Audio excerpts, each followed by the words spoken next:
Hello friends, welcome to Universe of Naruto X. If you love Naruto what is stories and anime explanations, don't forget to subscribe to the channel. Now let's begin today's story. Hear that the scroll and leave us alone, shouted Sasaki due to the strange grass ninjutsu. The hand that was waiting to catch the scroll that Sasaki had tossed was secondary as the strange nin was suddenly struck by a rock. They all looked up and saw Nar standing on a higher branch. A very pissed off look on his face. He leapt from the branch to put himself between his team and the nin. His normally laughing blue eyes were cold as steel and slid it in the center. He managed to catch the heaven scroll that Sasaki threw. Sorry I'm late. Something tried to eat me that I didn't agree with. He said. A relieved look graced Sakura's face. He then looked at Sasaki. What the hell do you think you're doing? Nar said, his voice rising. He was more powerful than we are. I had no choice, yelled Sasaki. And what color is the sky in your world? You dumb bastard. That made you think he was just going to let you go after you gave him our damn scroll. Nar shouted right back. Who? Very observant of you. Uzumaki, the grass nin said, her voice becoming more raspy and masculine. So, my little pet didn't finish you off. I must admit, you did take me by surprise. You've impressed me, Naruto-kun. I'm quite surprised to see you're still standing after taking on a summit of that size. Nar snarled. You'll find I'm just full of surprises.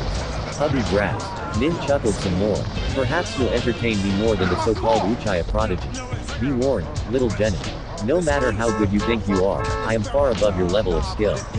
After all, I am one of the legendary sons. I am Orochimaru. The nin finally introduced himself to Nar. I don't care if you were Kami herself. Nar shouted. I will not let you harm my friends. Orochimaru watched as the blonde in front of him began to change. He saw Naruto's nails elongate into claws. His whisker marks widened and his canine teeth became more pronounced while his spiky hairstyle became even more wilder and untamed. He saw the slitted blue eyes turn blood red. The boy crouched low and let out low but menacing growl. You are the Yandemet's legacy, aren't you, Naruto? It doesn't matter. You are nothing compared to my power.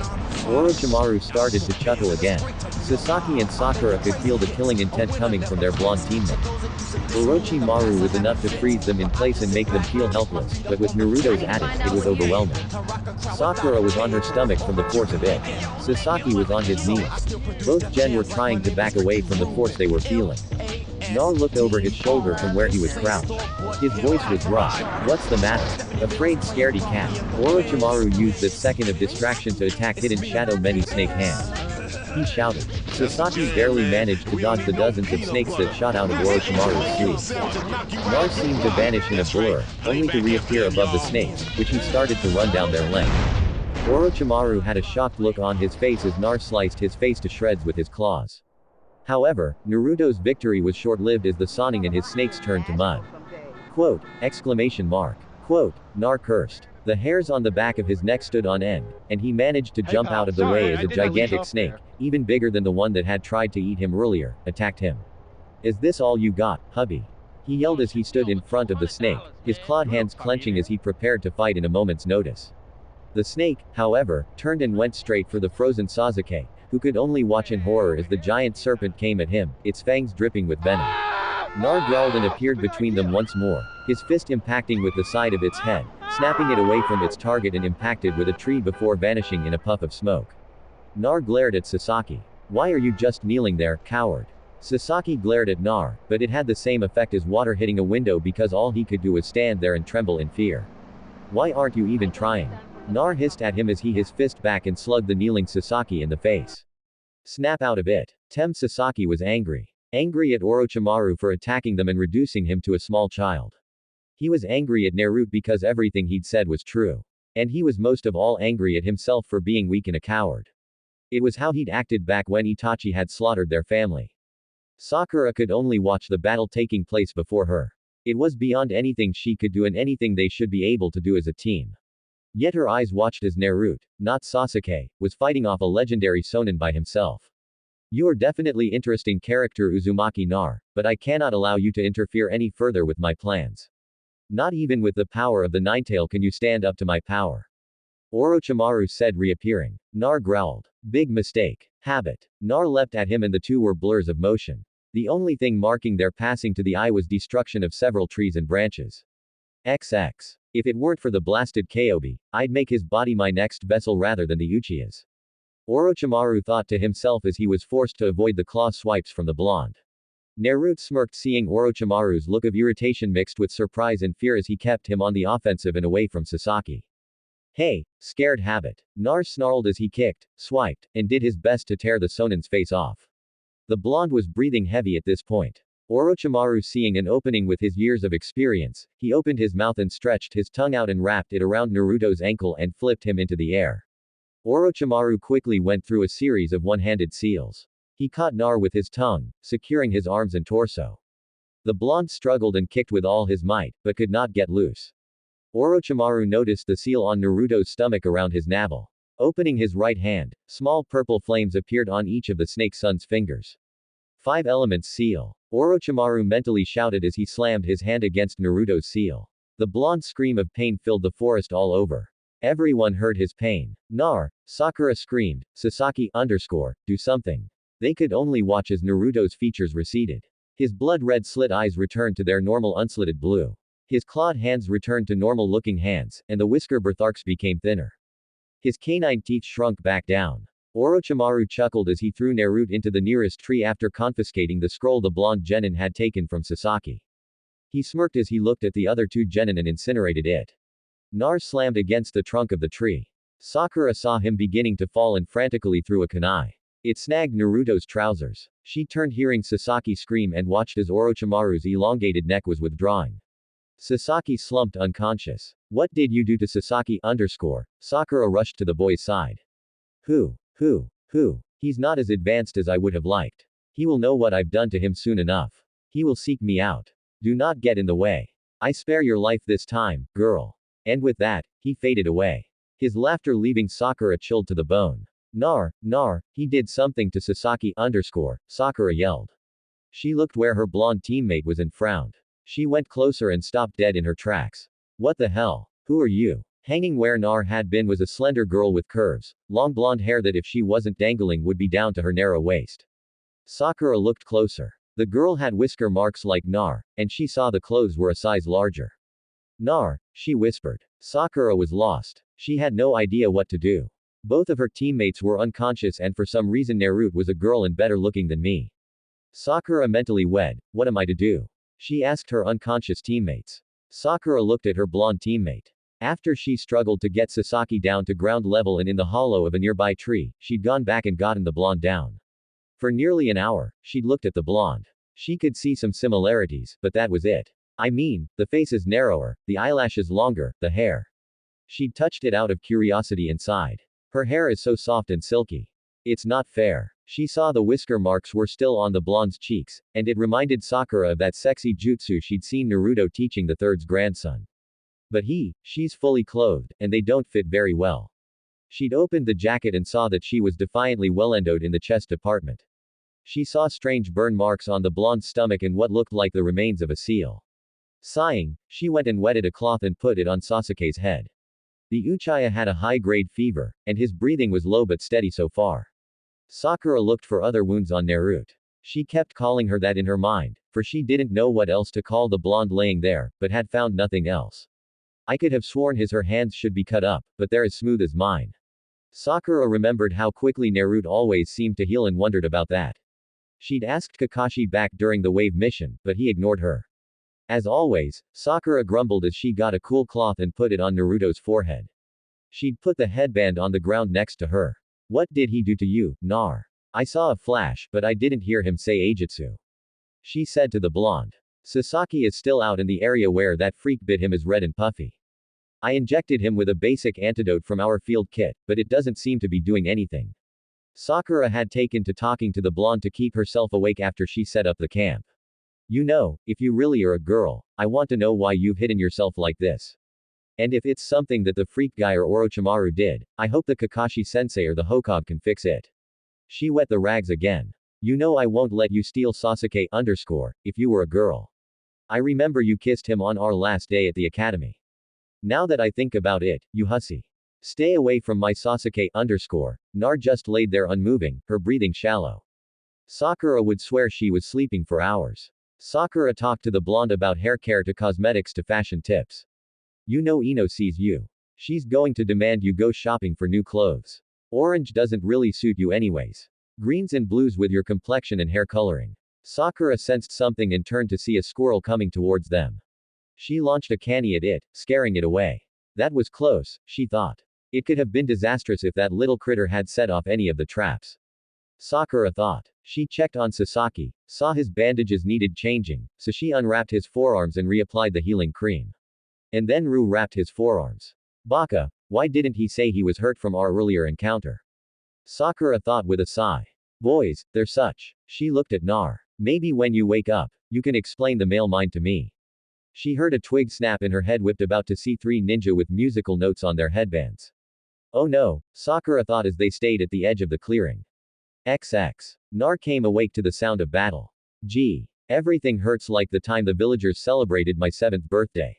Cracking an eye open, he winced as the brightness of the rising sun cut through the trees and just happened to smack right into his eyes. With a groan, he woke up to see Sasaki of all people standing over another nin. And from here, Naruto could tell that the guy's arms were broken. He saw Sasaki was covered with strange black marks. He saw Sakura hugging him from behind and she seemed to look like he felt. He reached up to scratch the back of his neck and found really long hair in the way. What's wrong with my voice? Nar asked. Sitting up, he felt something odd and looked down. His scream alerted Team 10, Team 9, and his teammates that he was awake with a very girly scream. XX led his team away. He didn't care what drama was going on as 10 carried the battered and bruised Lee. Team 10, however, were in shock seeing Nar. Sasaki, who had calmed down, looked from the new scroll his team had acquired to where Naruto was. He blinked, shook his head, and blinked again. What the hell happened to the Dobi? Sakura was already across the clearing trying to calm the blonde down. Guess this answer my question. If he was a girl before, Sakura thought. She went to her knees next to the panic-filled blonde. Nar, she said, trying to get through his 100 meters hour babble. When that didn't work, she did the only thing she could think of when Ino freaked. She slapped the blonde. Naruto's slender hands cupped her cheek as big blue eyes looked at Sakura, and they began to fill with tears. Stop that, Sakura said. Calm down, Nar. See, calm down, Nar repeated, dazed. Then she looked at Sakura. You slapped me. You were babbling incoherently. I had to stop you and you weren't listening. I do the same thing to Ino when she heads off into her land of babble. I don't babble. Nar and Sakura looked up to see Ino standing there. What happened to you? The other blonde said, her eyes moving up and down Nar. Orochimaru did something to him. I saw him become as she is now. Sakura said for both Ino and Nar. I didn't hear a jutsu, however. But his hand signs were one-handed. Ino looked at the pair.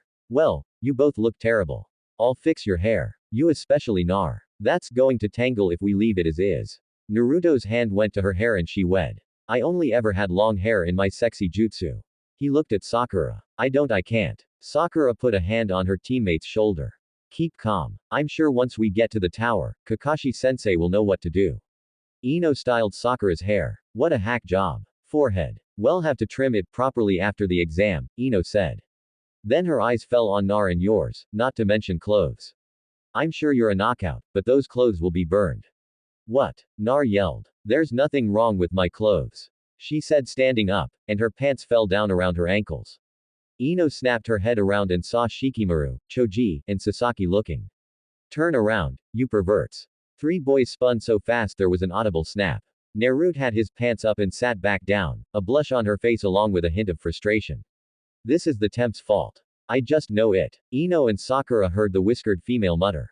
Neither corrected her. XX Shikamaru leaned under the tree. So, he destroyed your heaven scroll and now you've gotten a new one. Sasaki growled. What one do you have? Sadly, a heaven scroll as well. This is a drag. Shoji sitting near his friend was munching on chips. So, Shika, you think they'll fix whatever happened to Naru troublesome to worry about. Besides that, it's not our concern. Sasaki snorted. Dabi, it would only happen to him. Shikamaru leveled a look at the Uchiha. You know, if it can happen to him, what's to say that it can't happen to you? Think about it. If an enemy nin has developed a gender jutsu, they could take prisoners and sell everyone off his breeding stock.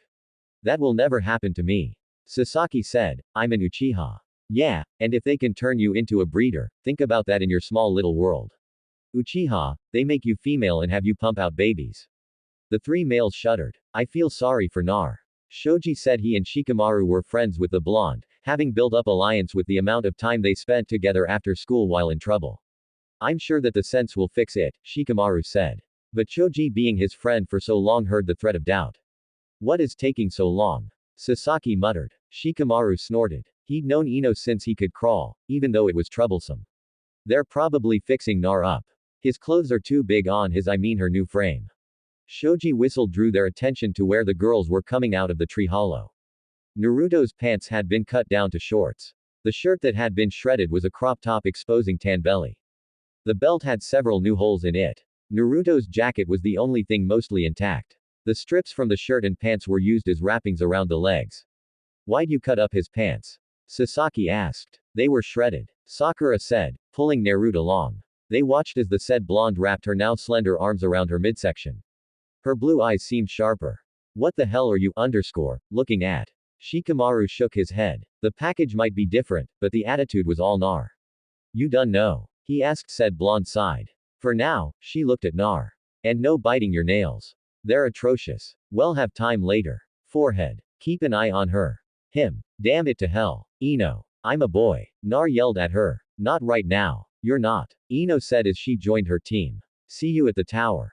Team 10 left. Nar was muttering and cursing. Sakura felt bad for the blonde. She really did. Nar sighed. I got to pee, she said and wandered off.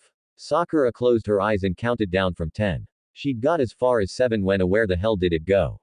Sakura sighed and went to calm the blonde while Sasaki grumbled about useless blonde dobies. XX. They had made it on the dawning of the 5th and last day. Team 7 had found a scroll amongst a group of dead Iwa and had made their best speed towards the tower. Naruto swore someone was following them, but Sasaki would answer with, stop being such a whiny, you're imagining things. Or, grow a pair, Dobi. It's just insects or a wild animal. By the dawning of the 5th, Sakura had had enough of Sasuke's treatment of Naruto, surprising them all when she slapped the Uchiha hard enough to knock him over. End. Stop being such a royal bastard to her, Sakura said as she stomped up to the Uchiha. She's hurting and you're being a bigger prick than usual. Sasaki held his cheek and looked at her in shock. You hit me. Adjust, Sakura said, stomping back to Naruto, who had her back to them and was trying to stem the flow of tears. You okay? Sakura asked softly. Fine, I just got something in my eyes. All Naruto said, wiping the tears from her eyes on her sleeve of her very battered jacket. Sakura rubbed her back. It'll be okay. Promise. Sakura smiled. I'm here and I won't leave you alone. Sakura couldn't understand it, but this version of Naruto pulled something in her. Something that didn't let even Sasaki abuse the blonde girl with them. You hit Tam. Sakura blushed and looked over her shoulder to see Sasuke sulking against a tree. He needed it, she said. I don't know what's wrong with me. I mean, I used to be able to take like that and fire back. Sakura had an idea, but she didn't want to say it aloud. Come on, the tower is ahead and we can see if Kakashi-sensei can fix this. Nar nodded and wiped her eyes again. Come on, TM. Let's get this over with. She called over her shoulder. Sakura had to admit the twin ponytails suited her. My hair wasn't that long. I'm going to have to show her how to brush it out. Snarls will be something vicious since it hasn't been washed in several days. Team 7 left the forest and made their way into the tower. Hey, no one's here. You think we're the first? Nar asked after they muscled the door open. They had discovered the blonde still had his stamina, but her strength was weaker, and her chakra control as Naruto put it is back to the way it was in the academy. Sakura read the writing on the wall and noted the spaces. I think we need to open the scrolls here, she said. Sasaki and Naruto snapped them open and they began to smoke. Throw them, Sasaki ordered and they tossed the scrolls. A flashbang later and Iruka Yumino was standing before them. Congratulations on Iruka-sensei. Am I glad to see you? Nar rushed forward. Naruruka remembered the sexy jutsu and closed his eyes and clamped a hand over his nose. Sensei, something's wrong. Will you stop it with that stupid jutsu? Iruka yelled using his big head jutsu. Iruruka-sensei. It's not that, Sakura said. We ran into some trouble in the forest. They explained what happened and Iruka looked at the blonde female before him. I'll inform the Hokage, but you don't have time. The next part of the exam is about to begin. You just made it. He led them out of the foyer and deeper into the tower where they entered the arena. You just made it, he said. Join the others. I'll speak with the Hokage. Iruka shined away. Team 7 looked at the other teams gathered and Naruto whimpered as everyone turned to see her. Sakura grabbed Naruto's arm and dragged her forward. Let me go, Nar wed. You can't make me. Entering the tournament hall, they could see the others already gathered. They were lined up by team, one teammate behind the other. Naruto went behind Sakura, who was behind Sasaki, letting the temp take position of team leader as he didn't want to be seen right now. First off, congratulations on passing the second phase of the Chunin exam. Ajonin said, we will now have an explanation of the third phase of the Chunin selection exam from our own Hokage.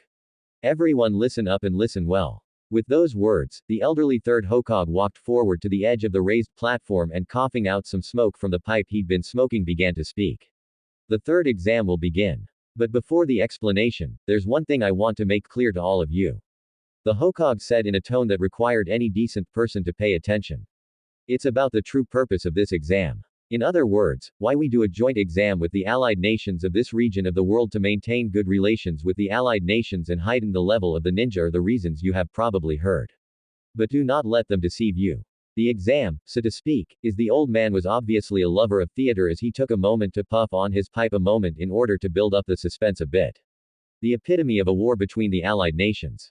Third finished, leaving no mistake in his voice. What do you mean? Tenten asked from her position behind Rock Lee. If we go back through history, the allied nations right now were neighboring countries that have fought each other over and over again. To avoid wasting military power, those countries decided to choose a place to fight. The Hokage replied as he explained his earlier statement. That is the beginning of the Chunin selection exam. Naro sighed. She was bored and the old man was droning on and couldn't keep her mouth shut. Why do we have to do that? Nar asked, sounding like she didn't understand anything beyond the surface meaning of what the third had said. We're not doing this to select Shunins. Serbi, seeing the blonde for the first time, let his eyes widen, but due to years of experience, he managed to hide it without anyone seeing his reaction, and he used his pipe to gather himself before answering. What are you playing at, Nar? He thought before speaking again. Yes, this exam does examine those who are worthy of the Chunin title. But on the other hand, it's also a place where ninja fight and carry their country's dignity, replied the third Hokage. In this third exam, feudal lords and famous people from various countries who may be potential clients are invited here as guests. And feudal lords from countries with hidden villages and ninja leaders will see your battles. If there's a significant difference in power, the strong country will be flooded with jobs. If a country is seen as weak, their jobs will decrease. And at the same time, countries are able to show how their village has grown and possess excellent military power to the adjacent countries. In other words, they can put foreign pressure on them. So why do we have to fight with the risk of losing our lives? A foreign nin asked, sounding like he didn't approve of being used in this manner. A country's power is the village's power. A village's power is the ninja's power, the Hokage replied promptly. And a ninja's true power is only born in life or death battle. This exam is also a place to show off the ninja power of one's country. Since this is an exam where you fight with your life on the line, it has a meaning and your predecessors have fought and dreamed of being in the Chunin exam because of it. But why do you say it is to promote good relations? Tenten asked, clearly a bit uneasy about not being told all this beforehand. I told you at the beginning to not get it confused with that. The custom of saving one's life and fighting to maintain balance. That is the good relation in the world of the ninja. The Hokage said, sounding a bit irritated that one Konoha ninja was still thinking what they had been told earlier was important. This is a life or death battle for your dream and the village's dignity. A silence fell over the room as the gathered genin soaked in what the third Hokage of Konoha had just told them. Naruto blew out a breath of air. She wanted to say something, but something in the back of her mind told her to keep her mouth shut this time. Hugging her midsection, she kept her head down and pouted. Come on, get this over with. I need Og-san or Kakashi-sensei to fix this. The dual ponytail orange-wearing blonde thought. She hated the feelings she was experiencing and the looks a lot of the male genin in the room kept shooting her. I don't care, said the gourd-carrying sand ninja with impatience. Tell us the details of this life or death exam. Then I will now begin the explanation of the third exam. But the third said, but before he could go further, one of the ninja who had been standing behind him appeared kneeling before him. Excuse me, Lord Hokage, said the long-haired ninja who wore his forehead protector like a bandana. I, Gecko Hayate, the judge, will explain. Please do, the Hokage said, not sounding bothered in the least at being interrupted. Everyone, it's nice to meet you, Hayate said stoically before having a slight coughing fit and turning halfway to look at them. Everyone, before the third phase of the exam, cough, cough. There's something I want you to do. Fight in some preliminary matches to see who gets to advance to the third phase's main fights. Preliminary matches. What do you mean? Asked Shikamaru. sounding like he was something other than annoyed like usual. Instructor Sama. I don't understand what you mean by preliminary matches. Sakura said in a more respectful manner than Shikamaru from Team 10, why can't we just start the third phase of the exam with the remaining examinees? In this case, it must have been because the first and second phases of the exam were too easy. I don't know, Hayate replied with a sigh as he spoke. But there are too many examinees left. According to Chunin exam regulations, we must decrease the number of participants before we can proceed with the main matches of the third phase of the exam. As previously mentioned by Lord Hokage, there are many guests for the third phase of the exam, so we cannot just have a lot of matches. Muttering from the gathered genin at this, we are limited on time as well. So those that aren't feeling well, Hayate said before getting stuck in a coughing fit for a few seconds, excuse me. If anyone wants to quit after hearing the explanation, please let me know. The preliminary matches will begin immediately. This was not met with much approval from those teams who had only arrived today or yesterday since they were still in the process of recovering from the exertion of making it to the tower. Nar paused as he mentally considered skipping out and getting his situation fixed. I forgot to mention this, but you will have one-on-one matches from here on out. Hayate said, sounding a little embarrassed at forgetting such an important fact, so please withdraw if you wish. Sakura looked over her shoulder at Naruto, who she saw was cutely biting her bottom lip, thinking it over. She saw movement out of the corner of her eye and turned to see Sasuke wincing and putting his hand over the place where Orochimaru had bitten him. We're in no shape for this. I should tell the proctor. Nar is still not recovered even with her ungodly stamina. But she should pull out and get taken care of. Sasaki, we should pull out, Sakura said, whispering only to have the Uchiha snarl at her. I will not lose. Keep your damn mouth shut and mind your own damn business. Sakura wanted to hit him like she had when he'd insulted Naruto. She was about to bring the bite to the attention to the Hokage and gathered Jonin on the raised platform when the Genin met in the classroom. Kabuto raised his hand. All quit, he said with a soft smile. This caused a whisper fest among the other examinees since the glasses-wearing Konoha Genin didn't seem to be all that banged up. The guy looked completely unharmed, which made his quitting the exam puzzling to the others. Let's see your Konoha has Yakushi Kabuto. Hayate asked as he looked through the clipboard of info he had in his hand. You may leave then. Kabuto-san, why are you quitting? One of his teammates asked, clearly showing that he didn't understand. I'm sorry, but my body is completely worn out already from the forest and we just gotten here. Kabuto replied from his place on the edge of the assembled genin. I doubt I'll be able to put up much of a fight in the next phase, so I'd rather not embarrass myself by continuing. After saying a few hushed things with his teammates, words that were definitely not friendly, even though no one couldn't make them out clearly, Kabuto exited the room with a cough. It sounded like Hayate was about to resume his work as judge for this phase of the Chunin exam. May I assume that there are no more people who wish to withdraw? Examiner Gecko asked, letting his eyes pass over the remaining genin. This led to Sakura once again trying to raise her hand to draw attention to Sasuke's cursed seal, but her efforts were stopped more forcefully this time as Sasaki clamped down hard on the hand she was intending to use. Don't you dare, Sasaki hissed. Naruto, meanwhile, lost in her own mind, decided to stay and see what he could do, despite being in the body of a girl at this time. Nothing is going to stop me from becoming Hokage.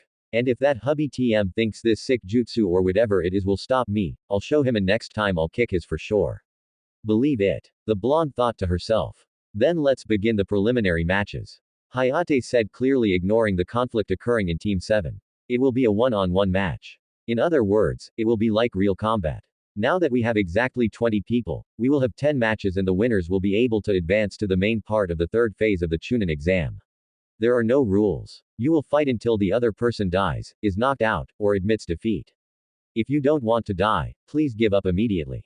Several people look nervous again. However, if I judge that the match is over, I may stop you to prevent any unnecessary deaths. Hayate said, making everyone wonder why the guy wasn't in a hospital. The thing that will determine the matchups will be this. As the examiner spoke those words, one of the panels on the scoreboard that was built into the wall was pulled up to reveal an electronic bulletin board. This electronic bulletin board will randomly display the names of the two fighters for each match. Hayate said in his usual stoic manner. Without further delay, I will now display the names for the first match. Looking up at the bulletin board, they watched as the names went by at a rapid pace, and Naruto wondered if it would be his name that appeared. It was soon revealed that Fate had a different member of Team 7 in mind when it determined the matchup for the first battle. Akato Yoroi vs. Uchiha Sasaki. Those whose names were displayed, step up, Hayate said with his hands behind his back. The first match's fighters are Akato Yoro and Uchiha Sasaki. Are there any objections? Neither fighter stated that he had an issue with the matchup. We will now begin the first match, Hayate said before coughing a bit. Everyone other than the two fighters, please move up there. With his left arm, the man indicated the balconies that existed on either side of the room about 15 to 20 feet off the ground. Without further delay, all the genin as well as the chunin and jonin present began to go to one of the balconies in question, with those from Konoha noticeably sticking closer to the people they knew. The balcony on the right side of the room soon held Team 8, Team 10, Team 9, and Team 7 with Naruto dragging her feet. The balcony on the left side of the room had only the sand ninjas, but from the looks on their faces, fangirl, pajama boy, and that creepy ghoul didn't mind having it nearly all to themselves. Kabuto's other teammate and the sound team were further down from them near the other set of stairs. Nar, seeing Kakashi against the wall, rushed up to him. Kakashi-sensei, am I glad to see you. I calmed down Naruto and dropped the henge. Watch Sasake's match. You might learn something. It's not a henge. I need to talk with enough Naruto. Watch Sasake's match. Kakashi said again, ignoring the blonde's chatter. Sasaki. Sasaki. Sasaki. It's always about the temp. I need your help, and all you worry about is that's enough.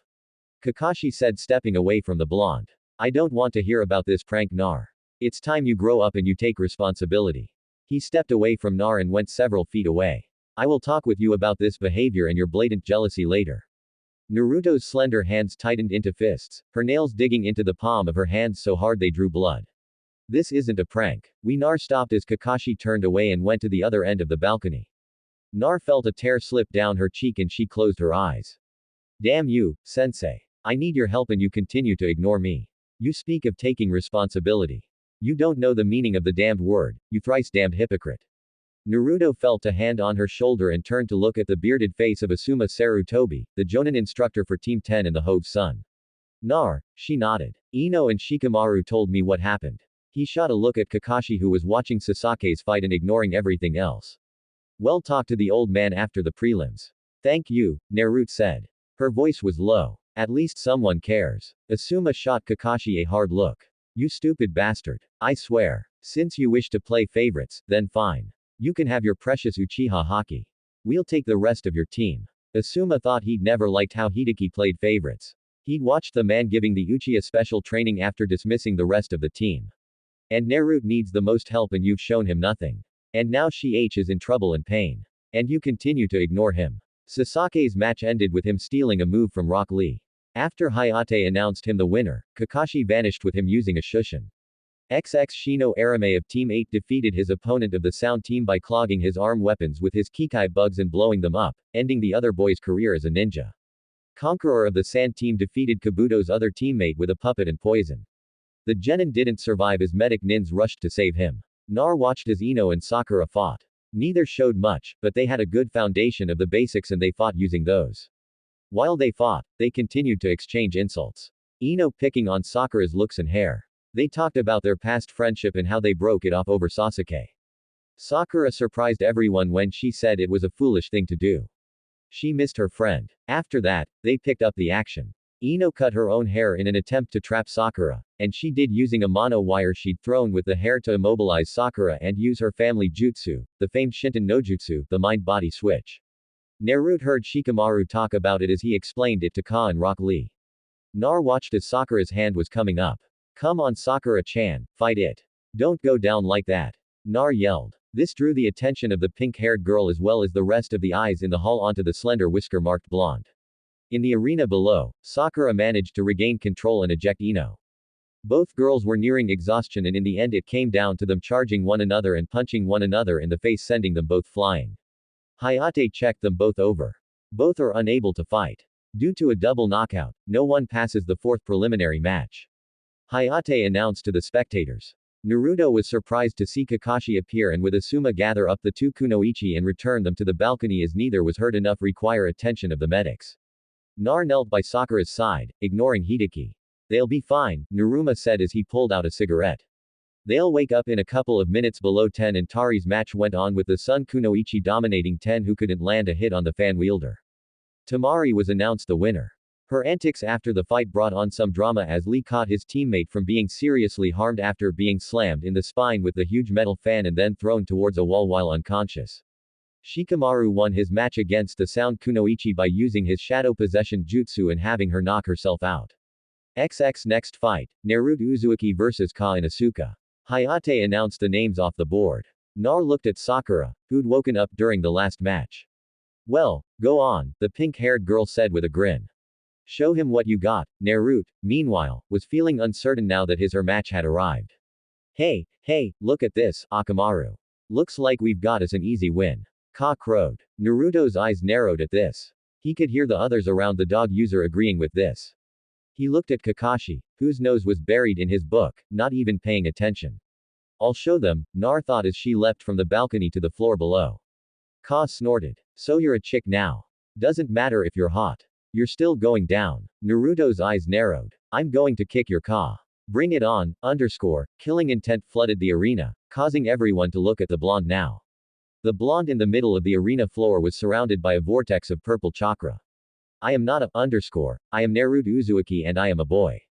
Goddamn it. A boy. Ka laughed. Not according to my nose, the vortex of chakra exploded faster and the floor around Naruto was scorched. That's it, I'm going to kick your slender blonde said as she took up her fighting stance. In the balcony, Sakura's brow rose. Where did she learn that? Naruto's never fought like that before. Kakashi looked over his book and raised an eyebrow. Why hasn't he dropped the hench? He asked Sakura. The pink-haired Kunoichi scowled at her team sensei. If you would have listened to Naruto, you would know. Then as an afterthought, how's Sasaki? He's fine, Kakashi said already going back to his book, figuring Ka would decimate Nar in no time. Not concerned about the blonde at all. Sakura scowled and looked at the arena. Come on, Naruto. Kick his. Hayate sighed as he raised his arm. Ready. Both competitors nodded. Fight. Ka stood there sneering. So, a girl. I'd ask how, but he shrugged as he put Akamaru aside and told him he could do this on his own. I really don't care. I mean, this is just showing everyone that you're dead last, both as a boy or a girl. Now, at least the outside matches the skills on the inside. The Kunoichi around the room glared at the Inuzuka male at this comment. Above Karana, his sensei scowled at this. Ka, you're pushing it. Whatever, Ka, you're full of hot air. Nar said, oh yeah, Proctor, get ready to announce me as the winner as I'm going to win this with just one punch. Ka moved fast and the blow connected, sending the blonde flying into the arena wall. Tisk told you Hea said and turned away. Above with those watching in the balcony there were many snorts and agreements.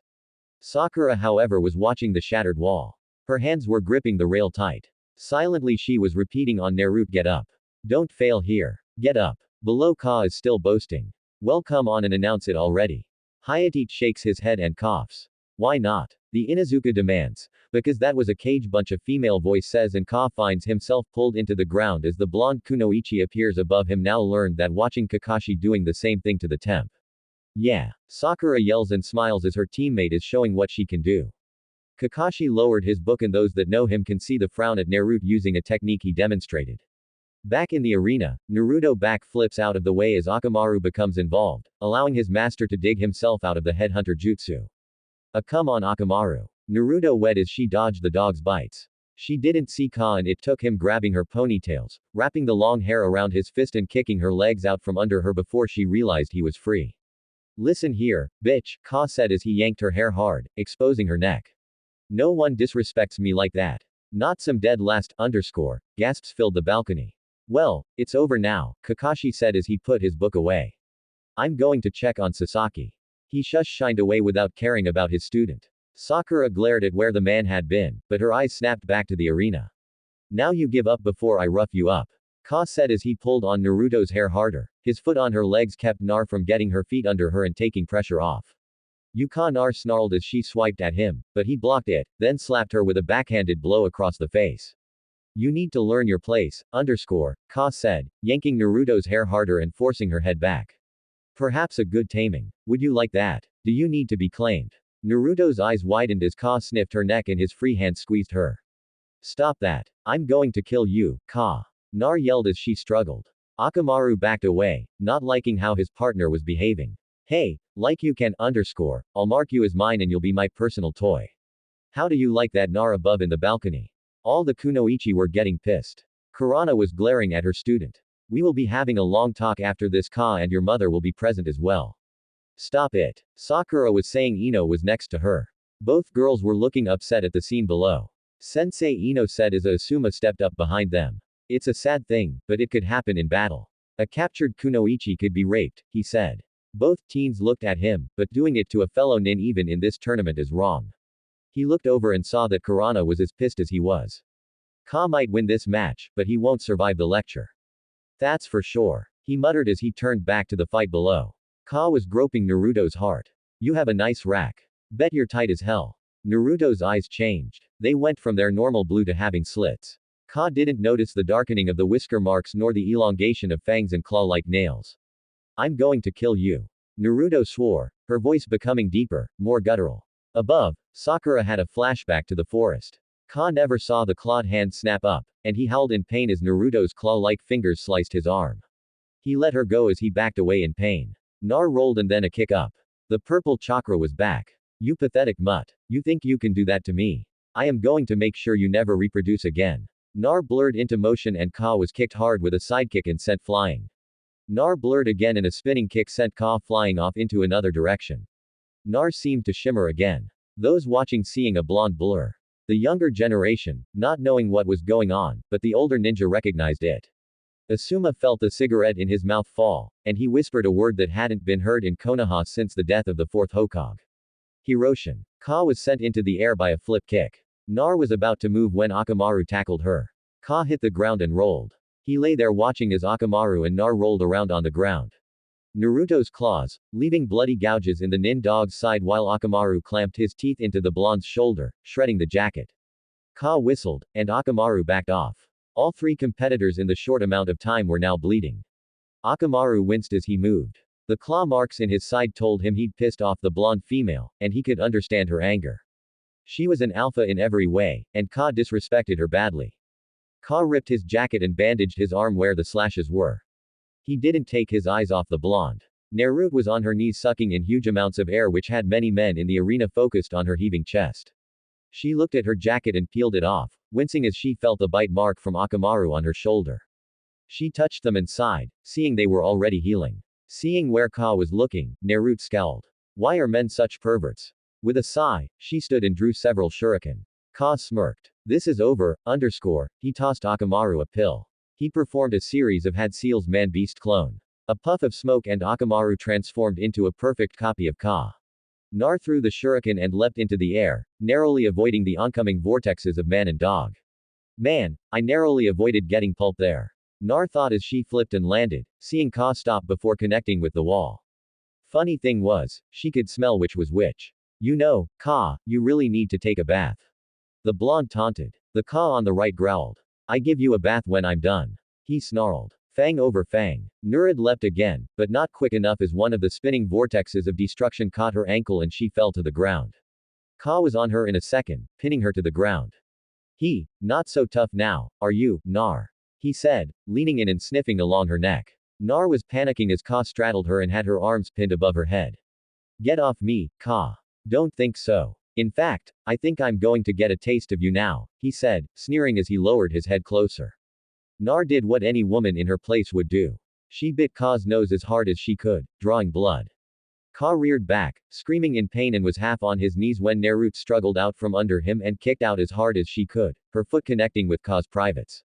Every man watching from the balcony winced and covered their own manhood in sympathy while the females present cheered as Ka deserved it for his behavior. Nar rolled and came to her feet, glaring at Ka. Get it through that thick rock you call a head. I'm a boy. Nar with a spin kick staggered Ka back. The Inuzuka boy staggered back, still holding his teeth-marked nose. Nar, however, was not in the mood to let up and went with alternating left and right roundhouse kicks that Ka either avoided or blocked with a forearm. Nar went to a handstand and started spinning kicks, driving Ka back. Ah, that's it. Akamaru, get the Ka wet as a kick slipped through and sent him to the ground again, wrapping his wounded nose. Naruto flipped to her feet and saw the KBA clone lunge. Oh no, you don't, she said and ducked. And as the Ka clone Akamaru went overhead, Naruto kicked her leg into the air from where she lay on the ground on her back. Akamaru's eyes widened as he reverted back to normal. And once again, everyone winced as poor Akamaru was balanced on the flat of Naruto's slender foot via his balls. Naruto flexed and dropped the whimpering dog to the ground. Sorry, Akamaru. But Ka tackled Naruto to the ground, pushing her face into the ground as he straddled her once again. Ka, using a hand, held her wrists together as he ripped off his belt. Stop struggling, he ordered as he bound her hands together. Nar didn't listen and bucked. And then her eyes got wide as she felt something. You sick bastard. Nar screeched as she tried to throw the Inuzuka boy off. Hey, you like it rough. I'll give it to you, rough underscore, hell, if you're still wild when I'm done, I might let Akamaru have a go. The room went deathly still at this. Kurana was pissed at her student beyond belief. Hinata too was glaring at Ka, the usually shy Hyuga heiress was mad at her teammate for treating the blonde like this. She was shocked when she'd seen Naruto rival. During the fight, she activated her Byakugan and was shocked by what she saw. Naruto's chakra paths were larger, and the weird gathering she used to see around the boy's stomach was gone. Hinata wondered what happened to Nar during the exam, it had changed him drastically. Below, Naruto continued to struggle, and those watching could only stand by as Kiba fondled the blonde, humiliating her in front of everyone. Sakura spun around looking for her sensei, but he wasn't there again. She spotted Team 10's sensei. Asuma sensei, you've got to stop this. Naruto's not done. Look, Asuma said, and they both looked down as a second Nar appeared and kicked Ka off. The new Naruto pulled the bound one to her feet and unbound her hands, tossing the buckle aside. Cage bunch on, Sakura said, but she was amazed that the blonde did it without hand seals. Below, the now freed blonde adjusted her top from the manhandling Ka had done and leapt at the dog boy. Her leaping kick was blocked, but she landed and spun on her hand with a leg sweep. Ka hit the ground hard with an oomph. Nar stood over Ka and then proceeded to kick him repeatedly in the crotch.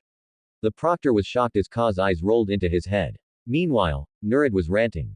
Don't you ever treat a woman like that again. Oh, I swear as Kami is my witness, you shall be neutered. You thrice damned. Hayate called the match winner. Naruto Uzumaki. Nar wasn't listening as she continued to kick Ka's balls in and ranting. It took Asuma cushioning down and pulling the idea blonde away and dragging her up to the balcony. The whole time she was spewing threats to Ka's manhood, which he didn't hear as he was unconscious in pain. The medics loaded him onto the stretcher and Akamaru as well, the dog whining and vowing never to cross that blonde again. Asuma set Naruto down, and the blonde slumped against the wall. Now that she wasn't fighting, the adrenaline wore off and she began to shake over what Ka had threatened to do. Why, I'm a guy. Sakura was there and put an arm around the blonde's shoulder. Nar broke down and cried against her while below the rest of the matches went on below. Nay obliterated Hinata's confidence and she gave up after a few moments of his taunting. Gaara the Suna ninja and Rock Lee destroyed most of the arena. In the end, Garo and Lee was saved by his teacher and carried away by the medics.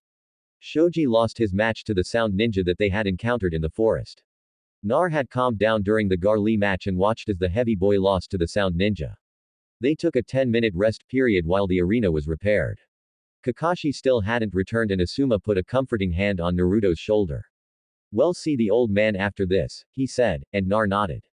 To those who have made it to the main matches of the Chunin exam's third phase, all but one are here, so congratulations, Hayate said from his place on the raised platform with the Jonin and the Hokage standing behind him. Naruto realized that Sasaki wasn't back. Figures, it's always the Uchiha, the change boy thought as he pulled the shredded jacket tighter about the female frame. I will now begin the explanation for the main matches. The third Hokage said, taking the spotlight away from Hayate, your main fights will be shown in front of everyone. We wish for all of you to show off your abilities as your country's representative power. Therefore, the matches will begin in 1 month. We're not going to do it right here, right now. Naruto asked, clearly not seeing a reason for things to get delayed so long. The 1 month is a time to conduct appropriate preparations. Serbi replied while holding his pipe. What do you mean? Shikamaru asked from further down the line of qualifying genin. In other words, we are going to announce to the feudal lords and head ninja of the individual countries that the preliminary matches have ended. The third replied looking towards the one who asked the question, and time is needed to gather those people for the main matches. This is also time for you candidates. I still don't understand. Explain. Stated an irritated conqueror who looked like he wanted to give the Hokage a piece of his mind with the aid of his puppet. This time is used so you can know your enemy and yourself better, explained the old man with no emotion in his voice to indicate that he noticed Conqueror's tone. It is a time to analyze the information you have gathered during the preliminary matches. The battles we had were just like real combat situations. It has been done where both parties knew nothing of each other. But the main matches will not be like that. There are those who have revealed everything to their rivals. To make things fair, work hard and improve yourselves on your own in the next month. So, I want to let you guys go, but there is something important we must do before the main matches. The Hokage said with a slight grin. Nar growled. Hurry. The Upog the blonde thought you need to fix this and I need to get some major training in the sound ninja was just as impatient. Will you hurry up you old goat?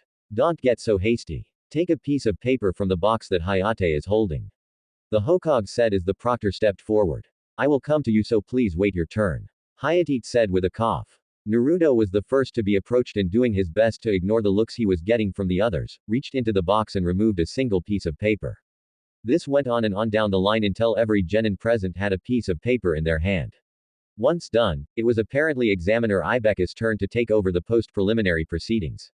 Okay, everyone got one, Ibeki asked, holding a clipboard in his hand. Now tell me what number you got, starting from the left. 1, Naruto said, making it clear he was still clueless as to the reason for this and making the sound nin mutter about airhead blondes. 7, Tamari said with about as much emotion as a rock would have. 5, Conqueror replied. 3, Gar said in his usual creepy manner. 9, replied Shikamaru and everyone that knew him could just tell he wanted to add troublesome to his response. 2, Nei said coldly. 6 was what Shino revealed. That leaves the Uchiha with 4, Ibiki said in obvious reference to the missing Sasuke. Yes, we will now tell you the matchups for the tournament. The third Hokage announced to the Jenna raid in front of him. What? Naruto exclaimed in surprise. That's what we drew for, Shikamaru asked, shock managing to keep his favorite phrase at bay. Ibiki, show the matchups. The Hokage ordered. The matchups were as follows. Match 1, Naruto Uzumaki vs Neji Hyuga. Match 2, Gar vs Sasaki Uchiha. Match 3, Conquer vs Shino Arame. Match 4, Shikamaru Naru vs Tamari. Do vs the winner of Match 4. I have a question, Shikamaru said, raising his hand like he was in a classroom. Okay, the third said, giving permission for the genin to speak. If it's a tournament, that means there's only one winner, right? Shikamaru asked as though confirming his own suspicions. Does that mean that only one person can become a tunin? No, that's not how it is. The Hokage replied as though about to explain things. The main matches will have judges, including me, the K-Cage, as well as the feudal lords and head ninja from the other countries who will be potential clients. These judges will grade you by watching you in the tournament. And those who are qualified to be a tunin, even if they lose in the first round, will become a tunin. So there's a possibility that everyone here can become a tunin, Tamari asked, sounding more interested than before. Yes, but that also means that it's possible for no one to become a tunin. The third replied, pointing out another point of view. Winning the matches in the tournament means that you are able to show off your skills more. Understand. From the look on Shikamaru's face, you could tell that troublesome was being used multiple times since the Nar boy was in a longer night with an extra fight. Tamari looked as he did not happy with what she'd heard. That is all. We are adjourned until next month. The third said, declared, dismissing the assembled ninja. His eyes went to Nar who didn't move as the other ninja filed out. Serbi lit his pipe in motion for his son. Let's take this to my office. I'm sure this has to do with my errant student. Asuma nodded. Oh yeah, it also will deal with Kakashi's negligence. The bearded John growled. Sakura was standing next to Nar. Come along, Sakura. I'm sure you have most of the tale to tell us. Asuma said and both Serbi males noticed how Naruto seemed to relax at hearing this. XX Hokage's office. For the last hour, the two genin explained to the Hokage what had transpired in the forest. From the fight with the snake and Orochimaru to Naruto's transformation. The young blonde looked at the Hokage with wide blue eyes. You can fix this Oji-san right? The Hokage looked at the eyes filled with hope, trust, and fear. Asuma, send for Hiyashi, Anko, and Jiraiya. He's near the bathhouse. Tell him that if he's not here, I'll ban his books in Konoha. Asuma nodded. Well see Nar, Tobi said. Let me see the seal, please. He said standing up. The blonde pulled off the remains of her jacket and went with the ram seal. Chakra surrounded her. Purple. Serbi looked and frowned. Hold still. He ordered and went through a series of seals. His eyes widened and Asuma came back in. I sent messengers. What's wrong? Get Ayoshi here now. Asuma went to do what he was told. He heard the concern in his father's voice. Oji-san Naruto asked. Her voice squeaked. Serbi dropped into his padded seat, his hand shaking as he reached for his pipe. Lord Hokage Sakura said, concern in her eyes for her teammate. The jutsu I performed. The old man was suddenly feeling his years. Shaking his head. Well, wait for my personal doctor as well as my student Jiraiya. I could be wrong and I don't want to panic you. Too late for that, old man. I've been a girl for several days and everything feels wrong. I don't know what I'm feeling and I feel fat and bloated. Saratobi's eyes widened as he heard a phrase he hadn't heard since his wife passed and his daughter-in-law moved out with his other son. Would you like some chocolate? The Hokage asked, praying he would stem the blonde's questions until the doctor got here. Please, Kami, get Ishii here quickly. I swear I won't read Ika in the office anymore if you get her here soon. You know what's wrong, Oji-san? Nar asked. Sakura was looking away. She was going to let the ultimate ninja take this one. Deals off Kami. I'm going to put in overtime on Jiraiya's books. Sarutobi thought. When the people that the Hokage requested arrived, they found the strange sight of a blonde girl curled up on the couch with a hot water bottle and a girl with pink hair sitting with said blondes in her lap softly humming to her. They saw the Hokage on the far side of the room by the window, his pipe sending up smoke clouds as his gaze was on the monument. Lord Hokage, Enko said. He turned seeing his doctor, the snake Jonin, his son Hiyashi Hyuga, and he frowned seeing Jiraiya missing. Where's Jiraiya? He asked. Asuma coughed. He'll be along in a moment. He was. Get him here now. Get Jiraiya here now and tell him. They noted the panic look in the Hoge's eyes. Ease up, old man. You'll have a heart attack. A voice said, and they all turned to the window where Jiraiya slipped in the window. And what's so important that you pulled me away from my research?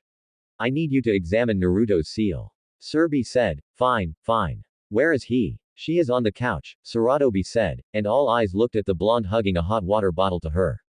Jiraiya's eyes widened. You're joking. No. The third spent the next several minutes explaining everything to those gathered. Eyes would slip to look at the girl on the couch.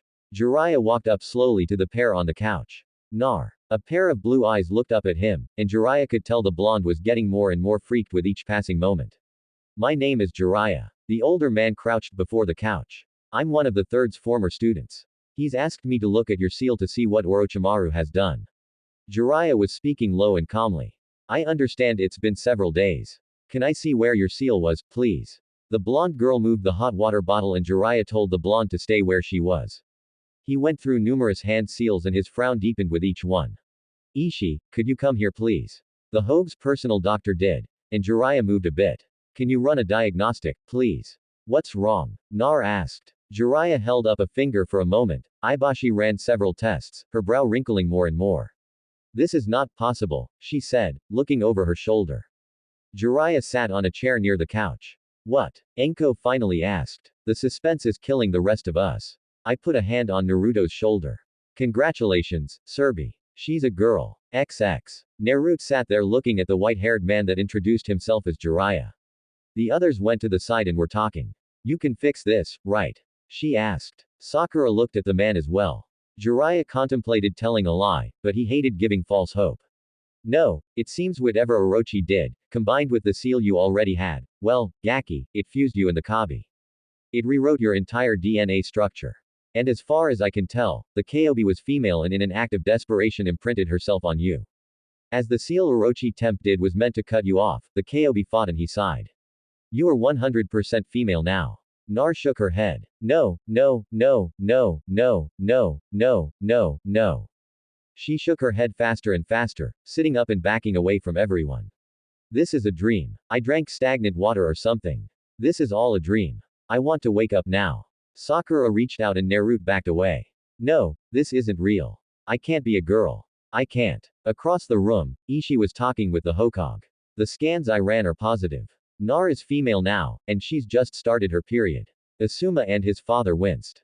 What's more is she's going to need to learn about her new body, as well as things a kunoichi should know. Enko looked at the blonde, starting to freak out. Someone better get a tranquilizer. They looked on as Jiraiya tried to calm the new girl down as he explained. Where's his her sensei? Ishii asked. Asuma scowled as he walked away. Busy sucking off the Uchiha. XX. Surbi listened after they managed to calm Naruto down as Jiraiya explained the mess that Orochimaru has made. The Kobe is dead. The Gaki girl here has all the chakra and from what I heard instincts similar to an Inuzuka. Excuse me? Sakura asked from where she was sitting on one side of Nar. Asuma was holding the shudtering blonde and talking softly to keep her calm. When they looked at her, she looked down. During Naruto's fight with Ka, that purple chakra. Jiraiya nodded. It would be the end result of the merging. Naruto's normal chakra was blue-white. The Kaio's chakra was red. He clasped his hands together, locking his fingers. Together they are 100% merged into this new chakra. He looked at the shuddering blonde. Did you notice it was becoming easier to control? For a moment, it looked like Nar wasn't listening. But when she spoke, her voice had a minor tremor to it. At first, it was hard to use, like I was back at the academy. But by the time I fought Ka, it was becoming easier. And when I got mad when he Asuma felt her shake. It's okay, Naruto. It will be okay. No, it won't. I'm a girl. How can that ever be okay? No one had an answer for the blonde. Jiraiya decided to continue with some proper training. I bet within a month you'll be better than ever with your chakra control. Ibashi looked at the blonde. Well, have to do some tests and update your medical file. What medical file? Nar asked. Well, you have been to the hospital, right? The Hogue's physician asked. Nar shrugged. When I was brought in after a beating, they would wait till Oji-san left and then kick me out. I doubt they made a file for me. Behind his desk, Serbi growled and shared a look with his son. The two Serbi males, who haven't seen eye to eye in some time, came to an accord. Sadly, the hospital staff was soon to be undermanned as a result. What now? Nar asked. Well, we're going to need to get you new clothes, new hygiene products, a full physical. Ishii listed off. She grabbed the Hokage by the ear as he tried to slip away. And Serbia is going to pay for it all. Right, Lord Hokage, the eldest male in the room, gulped and nodded, knowing if he didn't, his doctor would set him up for a prostate exam faster than Jiraiya could peep on the women's bathhouse. Enko and Sakura here will help explain things. Both Kunoichi looked at the doctor who just control. I meant about the Chunin exam. Naruto said and Sakura couldn't help it laughed. The hospital was the first stop. Naruto was ushered into a room with Ibashi while Inko had gone to get the blonde some clothes that hadn't been mauled. Sakura was waiting with the two Serbi males and strangely Jiraiya was lost in thought. Sakura, what are you doing here? Sasaki isn't allowed visitors. Kakashi said. The pink-haired girl looked up at him and shook her head. Waiting for Nar. She said, well, shame he lost to Ka, but there is always next. Nar beat Ka-sensei. Sakura said, Kami, he really does suck as a sensei. She thought in disgust at the fact he gave no credit to her blonde teammate. She ignored the voice in her head until Naruto had been transformed. She was just as bad. Well, I'm afraid I won't have time to train him. Kakashi said I was told that Sasaki will be fighting Gar of the Desert. I'll need to make sure he's prepared. What about Naruto? He's facing Neji Hyuga. Sakura asked. Asuma off to the side listened very carefully. He noticed his father and Jera were under genjutsus hiding them. And since Kakashi didn't have his Sharingan uncovered, they weren't detected. Kakashi waved it off. While I'm sure Naruto got lucky with Ka, probably that strange Henji told him to drop and he didn't. But he is outclassed by the Hyuga. No, I need to focus on Sasaki as Gar is the dangerous opponent. What about Sakura began but was cut off. I'm sure that I can get someone to keep an eye on Nar. Asuma who had been listening stepped out of his genjutsu. Don't bother Kakashi. I'll help Naruma. Kakashi turned towards the other Jonin. There's no need. I'm sure I can make arrangements. Besides, don't you have your own students to worry about? Kakashi said trying to get the other man to go away. Shikamaru has advanced true. And I will help him as well as Nar. Oh, there's no need to do that. Asuma. Nar as Kakashi began but was cut off as the Hokage stepped out of the blind. Nar is under my watch and Asuma has offered to teach him where you have done nothing. He is my student and I have shown us nothing. Kakashi-sensei, Sakura said and she looked down as he narrowed his eye at her. I have spoken with Naruto and Sakura and after some time they have admitted that the only thing you showed them was tree climbing 2 months after having them and taking them on a C-rank mission. The Hokage said as he lit his pipe, ignoring the nurse at the desk who cleared her throat and looked at the no smoking sign. As of now, Naruto Uzumaki and Sakura Haruno are no longer your students. What? You can't mean that, Lord Hokage. I need this team too, Kakashi said, but was cut off again. This time by Asuma to pander to the Uchiha's ego. You are sacrificing 2 careers for your fixation on helping the Uchiha to some guilt you hold over the death of your teammate. Don't go there, Asuma. Kakashi growled. Enough. The Hokage roared. Kakashi. Team 7 is disbanded. Train the Uchiha for the finals of the Chunin exam. Sakura and Naruto will be given over to new teachers. They are no longer your concern. Asuma snorted. They never were in the first place. Kakashi looked at the bearded John and then gave a stiff bow to the Hokage before walking away. Minato would be disappointed in him. Jiraiya said, releasing the genjutsus. That name sounds familiar, Sakura said, turning to look at the white-haired man. Jiraiya smirked. He was Kakashi's sensei. He believed in teamwork and never favored one student over another. He looked at the Hokage at this last part. Minato didn't care about clans or bloodlines.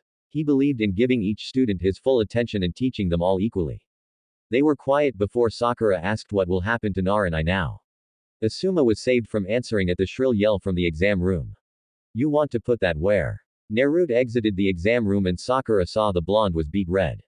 Pervert, she heard the blonde mutter and the annoyed doctor walk out. Get back in that room. No. Yes. Move it. No chance in hell, Nar said. Get your skinny in that exam room or I'll make you.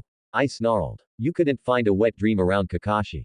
Nar said, crossing her arms over her ample chest. Where are my clothes? The blonde said, looking at the others. She didn't get far as Evasi reached out and grabbed her by her pigtails and dragged her back to the exam room, kicking and screaming. The door slammed shut and glowed as Evasi activated the security jutsu. Sakura looked at Asuma. What was that about? The bearded John and looked at the pink-haired teen like she was insane. And how would I know what goes on during a female exam? Jiraiya off to the side couldn't help but laugh. Surbi looked at his former student. Getsunade here and how am I to do that, sensei? Jiraiya asked. She wants nothing to do with Konoha. And you know why. The third Hokage sighed and looked at his former pupil. Walk with me, Jiraiya. There are some things you are not aware of. Sakura watched them go and turned back to Asuma. What will happen to Naruto and I now? She asked. Well, take care of that, Sakura. Well, get both of you up to par with the training you should have had to start with. Asuma said as he took a seat once more. Sakura started to fidget. She hated waiting. You did well against Ino despite your lack of training. Asuma said. Sakura shrugged. Truthfully, I didn't do so well. If Nar, she looked at the door. If she hadn't called for me, Ino would have won. She always does something like that. You're a good friend. Asuma said. No, I wasn't. It took Nar being transformed before I started to realize how badly I treated him. Damn it, this is going to drive me crazy. Imagine how this is going to be for Nar. Asuma smiled. As long as we're there and Nar can count on his friends. Asuma sensei. I don't think Nar has any before now. Sakura said softly. But he's got me now and Ino too, I think. Asuma didn't call her on the slip of calling Nar male. Hell, he thought of the blonde as a he still as well. It would take time for it to fully sink in. Well, be there for Nar, Asuma said. Sakura looked at the door.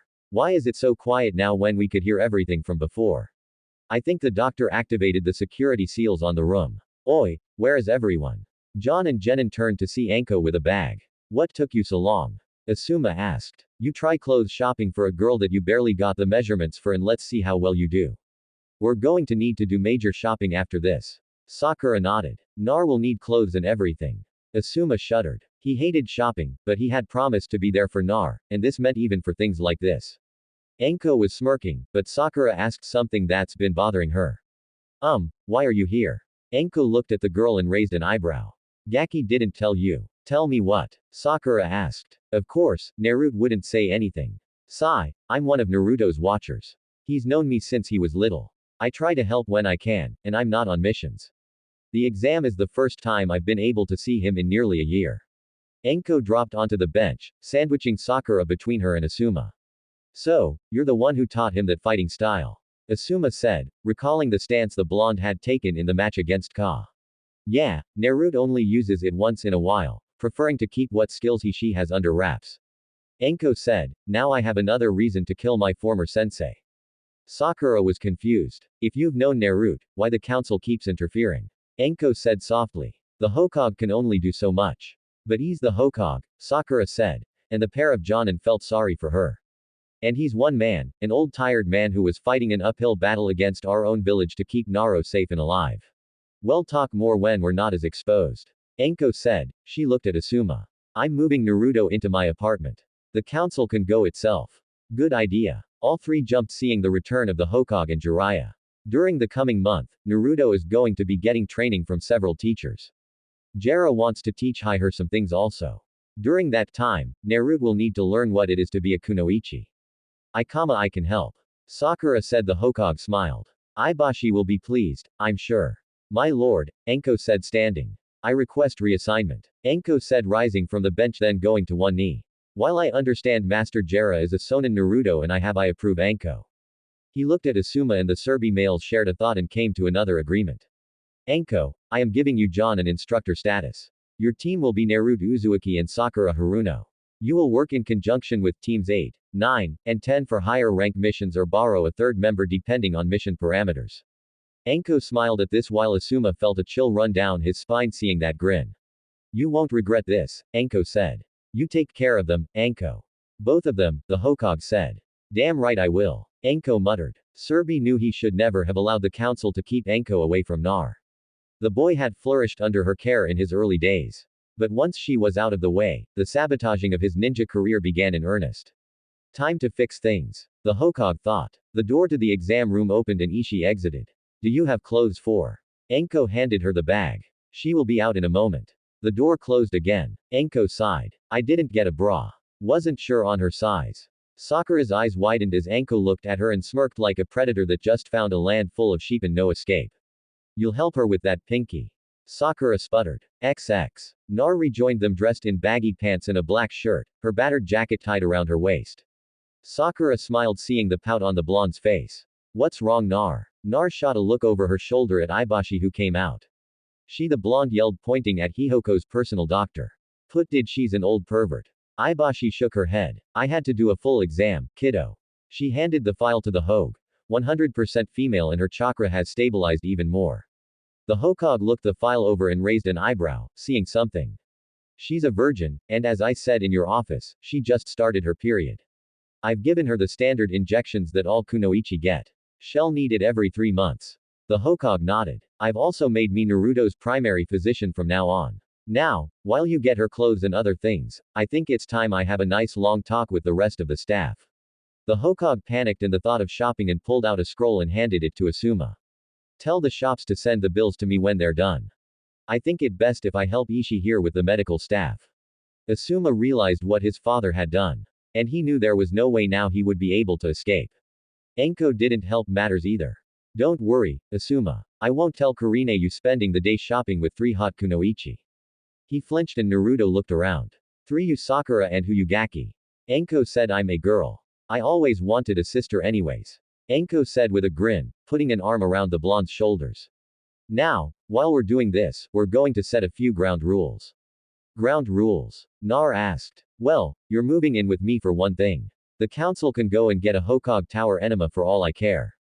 Anko said, leading the blonde away. Sakura followed, still processing that the insane Jonin would be her sensei. Asuma brought up the rear. He looked for Jiraiya, but the toad sage was already gone. Damn, he thought, reaching into a pocket, he realized he was out of cigarettes. Double damn. In the words of my student, this is troublesome. No boys in your room with the door closed. Anko said, Wheu Anko, I like girls. Naruto's voice carried and Asuma had a mental picture and with Naruto's new looks and as close as she was to Anko, the Jonin instructor of Team 10 rocked back with a nosebleed from hell and the thought of the blonde and another female together. He hadn't noticed Sakura's dribble of blood as the young kunoichi wiped it away and shook herself. XX, why do I have to wear a bra? Anko doesn't, Naruto argued as Sakura handed the blonde several styles to try. Actually, the mesh I wear is tight enough, so I don't need a bra. Anko said from where she was leaning against the wall. Asuma was outside. He'd rushed out the minute the girls started talking about bras and panties and Naruto's comments of, doesn't that hurt wearing that? Or the where's the rest of it? I'd suggest sports bras. Anko said to Sakura. Naruto's too active to wear those flimsy things, she said, seeing the lace undergarments. But what about when she's not on a mission or training? Sakura asked. I'm sure Nar won't wear the same clothes all the time. I have before, Nar said. And why can't I have orange? No orange. Since we're getting you a whole new wardrobe, we're building you a proper closet full.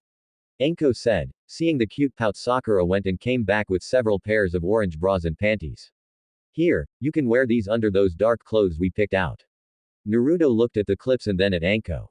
Why do girls wear such tortuous clothes if they're this uncomfortable? Hell, if I know, if you notice, I'm not the most feminine kunoichi out there. Nar sighed. She slipped back into the changing room and was quiet until, how do I hook these? Anko smirked as Sakura closed her eyes and stepped into the changing room.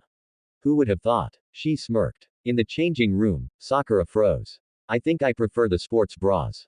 These clasps are tricky, Nar said. And Sakura was frozen in place, watching the blonde act like a contortionist, pushing her chest out more as she arched, trying to hook the clips. Right. Licking her dry lips, Sakura had to admit Naruto had a figure that girls her age would kill for. Hold on, Sakura said, going behind her to hide her blush and traitorous thoughts. She unhooked the bra and saw that Naruto had missed the loop and it only had one hook in. Perhaps we should get you some tube tops instead. Sakura suggested. Or you could do wraps. Sakura-chan, what do you do? Nar asked. That's none of your business. She raised her hand to thump the blonde and stopped seeing her cringe. Oh god, I'm sorry Nar. She lowered her hand and backed up. I'm sorry. It's okay. I'm sorry for asking, Naruto said softly, her back to Sakura. She grabbed a sports bra and slipped it on. Then the black sleeveless crop top and cargo pants rushing from the changing room. Naro, wait. Sakura lowered her eyes. She raised them quickly when Anko kicked the changing room door in. What the hell did you say or do to her? The special Jonin hissed. XX. The blonde had rushed out of the store and only stopped because Asuma had grabbed her arm and pulled her back. The blonde cried into his chest and railed that it wasn't fair and he lost track after that as she seemed to speak at a rate that was far too quick. Anko came out and looked at Asuma. Pay for the underscore on the counter, she said and took Naruto down the street. He watched as the woman that Anu feared was talking softly to the blonde who shook her head. Asuma entered the store seeing Sakura at the counter with several bags. Everything okay? He asked. No. Sakura said looking away. Nar asked a question and I felt self-conscious and reverted to how I was and almost hit her. Kami, I am such a shallow underscore. No, you're not shallow Sakura. You are a girl that has had to re-evaluate all she's known. I'm sure Nar if she wasn't being assaulted by all these new emotions, feelings, and the fact hormones would be forgiving you. But right now, she's on a roller coaster. Sakura sniffled. I have to change. Sakura said, I can't act like that. Nar needs a friend so badly. All she suffered and then I pull my psycho self. Asuma patted her shoulder. It'll work out. He looked at the bags. We done. We need hygiene products. Then Asuma handed her a roll of Rio. Nope. You can get what she'll need. The Jonin shuddered at entering the pharmacy and getting lotions and such, and he pied Naruto, who was about to get a crash course. Sakura looked at the Rio, her eyes wide. We're not getting that much. Get whatever you'll need. I just don't want to know. Sakura smiled. Never went shopping with Ino. Nope. I leave that to her parents. I bribed Kurana to speak with her about kunoichi standards as she would know better than I. Sakura sighed. I wish Kakashi had done that. He handed me a pamphlet and said, good luck. Asuma closed his eyes, cursing a certain white-haired Jonin. I'll have Anko and Kurana speak to the two of you and spend time answering your questions. He said, the two of you have been ignored and mishandled for so long. Thank you, Sakura said. It's okay. Now let's go make sure Anko hasn't corrupted Naruto. She wouldn't do that. Sakura said, oh, not like that. I mean taking her drinking and eating dango. Asuma said. Sakura was surprised to see Anko's apartment looking so normal. The special Jonin must have seen the look as she smirked. What did you expect? Bondage equipment on the walls. Torture devices instead of furniture. And no. Well, maybe. Sakura admitted. Nar walked in and dropped onto the couch. The whisker-marked blonde sighed. I hate shopping, she declared. Anko laughed as followed them in huffing and puffing, carrying nearly 30 bags between his hands and his back.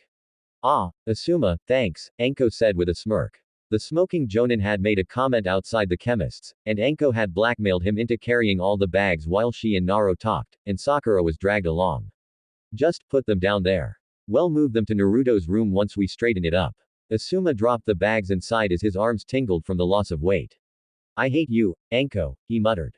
Anko blew him a kiss and motioned for him to sit. So Sakura asked as she took a seat next to the blonde. They had been rather quiet after getting hygiene products in her blow-up in the clothing store. Well, need to set up a schedule for Nar. Not only does he the blonde yelled she. Anko fired back. You're a girl, Gaki. Get it in that cute little head of yours. There's no going back. Nar crossed her arms over her ample chest and pouted.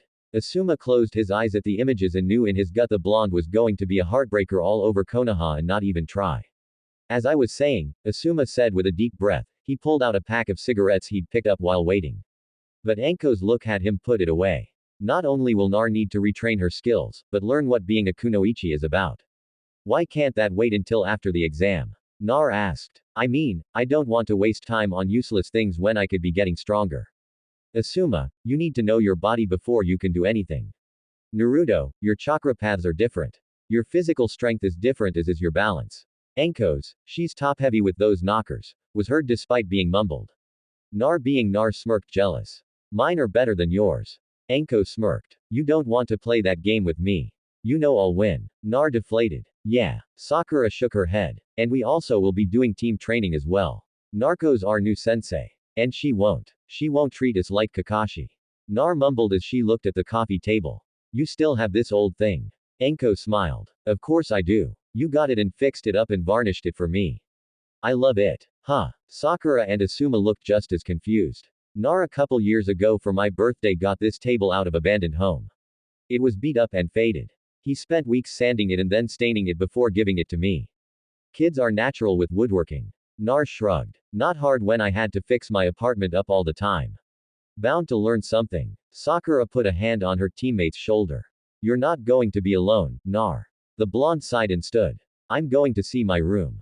Enko watched her go down the short hallway. I want to kill Kakashi and the council. She growled. Leave those fossils to the old man. Asuma said. And Hideki? Enko asked. Well, figure something out, XX. Nar sat on the bare bed in the guest room that would now be his. He'd stayed there when his apartment had been badly vandalized at times and it would take time to fix. Home sweet home, she muttered. Sitting with her back against the headboard, she brought her knees up and hugged them as tears slowly fell as it was sinking in that Naruto Uzumaki was now a girl. Her forehead touched her knees and she cried silently. XX Konoha General Hospital. Kurana stood at the foot of the bed, her gaze looking at her. Genin was cold. I taught you better than that, Ka. She said the Inuzuka heir was admitted with crushed testicles and was scheduled for surgery the next day. Don't even try to make excuses. She hissed. I informed your mother and sister. The boy winced at this. You will make a formal apology to Nar. She's been traumatized enough with what happened and then you do that to her. A fellow Konoha Hanan. Ka said weakly. I don't know if I can trust you on my team.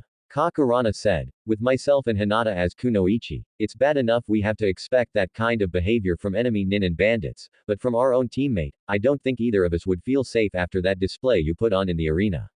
Ka was quiet. He knew messed up. I'm sorry, sensei, he said after she'd fallen quiet. That's not good enough, Ka, she said coldly. After you are out of here, the Hokage wants to have words with you. Ha winced again. I know I did wrong, sensei, but why does the Hokage? Because he sees Naruto as his grandson.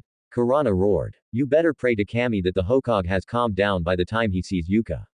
Or you visiting Ibiki might be the least of your worries. Ka asked, his voice still rather high from the pounding his testicles had taken.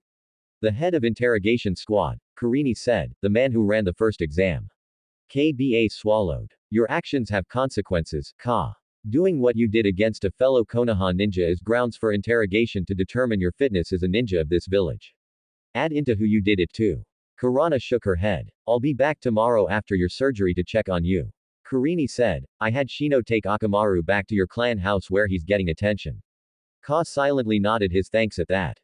How bad is everyone's reaction? He asked as she reached the door. Kurana looked over her shoulder. Word spreading, she said. I wouldn't expect many of the female population to be very nice to you for the foreseeable future. The door opened and closed, leaving Ka alone with his thoughts. I did a do thing, he thought, wincing as his crushed balls twinged as he thought of ways to apologize to Naruto for his behavior. The hospital staff was down to a skeleton crew. Retired medics were being brought in and after a grilling by Ibiki were allowed to resume jobs in the hospital. It would take a long time before the hospital recovered from she who wouldn't be named. Ibashi had castrated 6 doctors and punted a dozen nurses over the monument before the Hokage turned it over to Ibiki as it was a kinder form of torture. Jera stood atop the Hokage tower, his mane of hair blowing behind him. Minato, your kid's got some of the worst luck, he thought as he took a swig from the jug. How the hell am I going to explain this tossed? He muttered out. Best find her and let sensei tell her. He thought, thinking that would save him from his former teammates' wrath. Kakashi Haki looked at the memorial stone and sighed. I've lost them, he thought. The lecture from the Hokage in his office still ringing in his ears. He was allowed to train the Uchiha for the finals.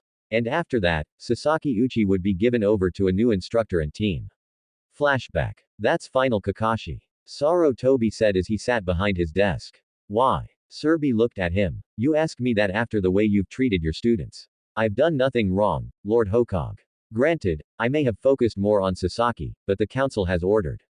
And that's another thing. The council has no business in ninja affairs. You deliberately sabotaged Naruto's career by ignoring him. And you did the same to Sakura. I was teaching them teamwork, and Kakashi started but was cut off. And giving special training and scroll to the Uchiha. My decision is final. Sakura and Naruto have a new sensei that is going to be spending time fixing your mistakes. Kakashi blinked and tried to think of an argument to keep his team. In the end, he couldn't. End flashback. And now I have just sake for the month. He thought, ignoring the fact that he had been planning on ignoring his other two students to focus on the Uchiha. What am I going to do? Obito. He asked the stone. It didn't answer him back. Sakura stood in the doorway of Naruto's room the following morning. She'd gone home soon after Nar went to her room. Oh, Nar, she thought, seeing the blonde sleeping atop the bare bed. Enko was in there behind the blonde with a blanket over both of them. Enko had told her to just enter before she left last night. Maybe I should have stayed, Sakura thought, seeing the dried tear marks on the blonde's cheeks. Put the pot on, came the rough voice causing Sakura to jump. She saw Enko with her eyes open. What? The rosette-haired girl asked. Coffee in the kitchen. Turn the pot on. Enko said, her voice scratchy. Sakura nodded and headed back the way she came. In the kitchen, she checked and saw old grounds, so she dumped them and made fresh. And once she added the water and turned on the coffee maker, she got a mug down hearing Enko moving about. Morning sensei, she said, and the woman waved to her after coming out of the bathroom. Her and I will be here in a couple hours and we're going to start teaching Naruto how to use feminine products and about her body. If you don't want to do that, I have a couple of scrolls to start you with as well as a schedule for you to follow to get in shape. Sakura saw them sitting on the counter and picked them up. I won't lie, girly, you are nearly as messed up in Naruto. His was through the actions of others. Yours are because you worried more over a boy. Enko sat with her first cup of coffee while Sakura read the outline for her training schedule. You're going to teach me your style? She asked, reading the basics for her taijutsu. Yes, Enko said. And Kurana is going to help you with the genjutsu. Hell, Hideki should have spoke to her after you passed your genin test. Sakura was realizing how badly Kakashi was as a sensei and how much he favored Sasaki. Deciding a change was in order, she asked, how did Naruto sleep? Enko sipped her coffee. I won't lie, there were tears, some swearing. She put a hole in the wall by the closet where she hid it out of anger. Enko sighed. Sensei about Nar. I mean, we can't keep calling her that name. Why not? Enko asked. It's her name. Just because the wrappings changed, the mind is Naruto's. Leave her name alone, Sakura. It's the only thing she's got left really. The pair were quiet while Enko finished the first cup of coffee and then started a second one. I'm going to shower. Let Enshin in when she gets here. Let Nar sleep. She needs it after the day she's had prior to this. Sakura didn't know why, but she waited until she heard the shower before going to Naruto's room. She looked at the blonde. Really looked and saw the face without the metaphysical mask the blonde wore. She saw the pain and loneliness. I have so much to make up for with you, Nar. Breaking from her thoughts, she saw Nar tossing in the beginnings of a nightmare and went and sat on the edge of the bed. She ran a hand up and down the blonde's back. Shush. It's okay, Nar. It's okay. You're safe, she said softly while rubbing the blonde's back like her own mother used to do for her when she was upset. Sakura sighed, as the blonde calmed down and she heard a knock. Getting up, she made it to the door as it opened and Karina stood there. Oh, Sakura. The Reborn Jonin said, Enko, here she's in the shower. Come in. Sorry I wasn't there to get the door. Naruto was. She bit her lip, not sure what she should reveal. Nightmares. Sakura nodded. Karina paused and closed her eyes. She used to get them a lot when she was younger. With what has happened, I'm not surprised they're back. And I moved about the apartment with the hint of familiarity. She left her jacket over the back of a chair and rapped on the bathroom door. Enko, I'm here. Sakura couldn't hear the response from where she was, but Kurana made an affirmative noise and went to Naruto's room. Sakura followed, wondering what the Reborn Jonin of Team 8 was going to do. Sakura peeked around the doorframe and saw Kurana holding Nar. The blonde girl was sobbing and clutching Kurana tightly. It's okay, N-chan is here, she said soothingly. No one will hurt you ever again. Enko and I won't let that happen. Sakura was realizing there was much about her teammate that she didn't know. How he seemed to know all the Jonin senseis, his connection to the Hokage, not to mention the fact he was the now former container to the Kyobi. That had caused the pink-haired girl to be really thoughtful of everything she'd seen growing up and how the adults had treated Naruto over the years. And now this XX teaching Naruto how to use the feminine Products they bought yesterday had been loud and it was a good thing Inko didn't have neighbors with the amount of yelling the blonde was doing. Add-in he asks why all the time as well. Sakura thought as she nursed a bottle of water she and Anko had left as Kurana was giving Kunoichi lessons from hygiene to Ed. Thank I don't have to listen to that. Sakura thought as she could image the blonde asking so many questions but he's never had anyone sit down and tell him this. Anko had gotten Sakura a chakra weights and some for Nar. While Nar is getting a wider range, we are building on the knowledge you got from the academy. With the hubbub style and the strength enhancements, you will be a very deadly kunoichi when we are done. Anko said Sakura could tell her new sensei was worried about the blonde, but they were told to stay away by Kai, who explained that this was going to be very embarrassing for Naruto as it was. Both of you are very important to him as am I. I could let do this, but Kurenai said it was a big sister's role to help the younger. And so Kurenai banished Anko from the apartment and told her to start Sakura's training and they would catch up to them when they were done. Breaks over, Pinky. Anko said, another 2 laps and then I'll show you the cool-down stretches. Sakura groaned as her body protested and wondered how Naruto was doing. XX Anko's apartment and that's what the tampon is used for. Kurenai said a bit tired, Naruto are you okay? Kurana looked at the shell-shocked blonde. They'd covered biology education and Kurenai finished it off with the use of the products that now line the counter in Naruto's bathroom. Quote, breath Nar Kurenai said putting a hand on the blonde's forearm. Why do women do this to themselves? The blonde finally managed to ask. Some of those products sound vulgar and I won't use them. Kurenai smiled. She remembered Anko when they were younger saying the same thing. You will, Kurenai said. Your body is different now, Nar. Some of these things will make you feel better. Others are just to make you smell nice and some are for others to appreciate. The blonde folded her arms under her chest. Well, I won't. I don't care what other guys think of me. And sticking that points at a tampon just sounds nasty. Kurenai laughed. I swear you spent way too much time around Anko before because that is something she said when we learned about feminine hygiene products and the clothes. Naruto was gesturing at some of the things, bras and those things. Kurana looked at the thongs and smirked. Who picked those out? Anko and Sakura. Asuma ran away the minute Sakura held up the first bra. Nar said, I see you got bulk in sports bras. Kurenai said, they were comfortable. The other ones looked like they would break in a fight or pinched. Kurenai nodded, understanding Naruto's problem, seeing the new girl with a large chest. Now, we'll begin the jutsu you'll need to know. Nar turned red at some of them and had some ideas about the others. XX Konoha General Hospital. Ka had not enjoyed the visit from his mother and sister. The lecture and scolding he got was nothing compared to what his mother threatened him with. If you misbehave like that, then it will be time to use the chokekulur jutsu, she had said. And while he was bedridden, she had applied it. Hannah waited till their mother left to speak with the doctor about Ka's surgery when she rounded on him, her clawed hands grabbing him by his hospital gown. Damn good thing Nar kicked your little brother. Naruto is not only a fellow leaf nin, but he's been a dog friend since he was little. Trust me when I say that the kennels are not quiet with many of the dogs looking to have a few words with you. Ka's eyes widened. Akamaru followed your orders and while he's recovering, he's going to have to think if he wants to continue to partner with you. What? Nar is a friend to the dogs. You remember how many times we'd find him in the kennel petting the dogs and helping cleaning them up before you all started the academy. Heya did remember. He remembered how he changed when he got to the academy and followed the other kids in being mean to Nar, insulting him. Mother is finding out how Naruto is now that he's been turned into a girl. And you can bet you that you will be making a formal apology in public and mean it. Ka nodded. He'd been thinking about that since Kurana-sensei had visited last night. Mother is also going to arrange for Naruto to visit the dogs and see if we can find her a companion to bond with. Why? Hannah looked at him for a moment. That is Mother's decision as clan head. She finally said. Hannah let him go and he winced as he fell back to the bed. Hannah paced the room a moment then picked up his chart and looked at it. She scanned it and whistled. Wow. She you up good, none less. Ha whimpered as his crushed testicles testified to the abuse they got.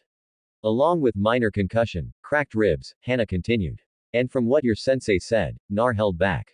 What? No way. He dead last. Ka said she never showed her potential. And you better get it in your head to remember Nar is now a woman. And in the pecking order of our pack, which is Konoha, if you're too stupid to remember that she is alpha to you. Ka slumped into the bed. She's right. Nar owned me even in class. Ka started to think on how to apologize to Nar and she is hot. His mind thought the twitch in his crotch told him thinking of Naruto like that is the wrong thing to do. Soon Inuzuka stood outside the apartment of Anko Midarashi and hesitated. It had been several years since the blonde had come to the compound, but during his time growing up, he had been accepted by her clan as friend. The Inuzukas had always looked out for the blonde over the years. Minato would be disappointed with the civilians. She thought over the number of times one of the dogs would come to fetch her or another to help the boy when they found him beaten down. And now he's a she. Sun felt for the child. He had a burden none in the village could live with. The Ibarame come the closest to know what it's like to have something inside you like that.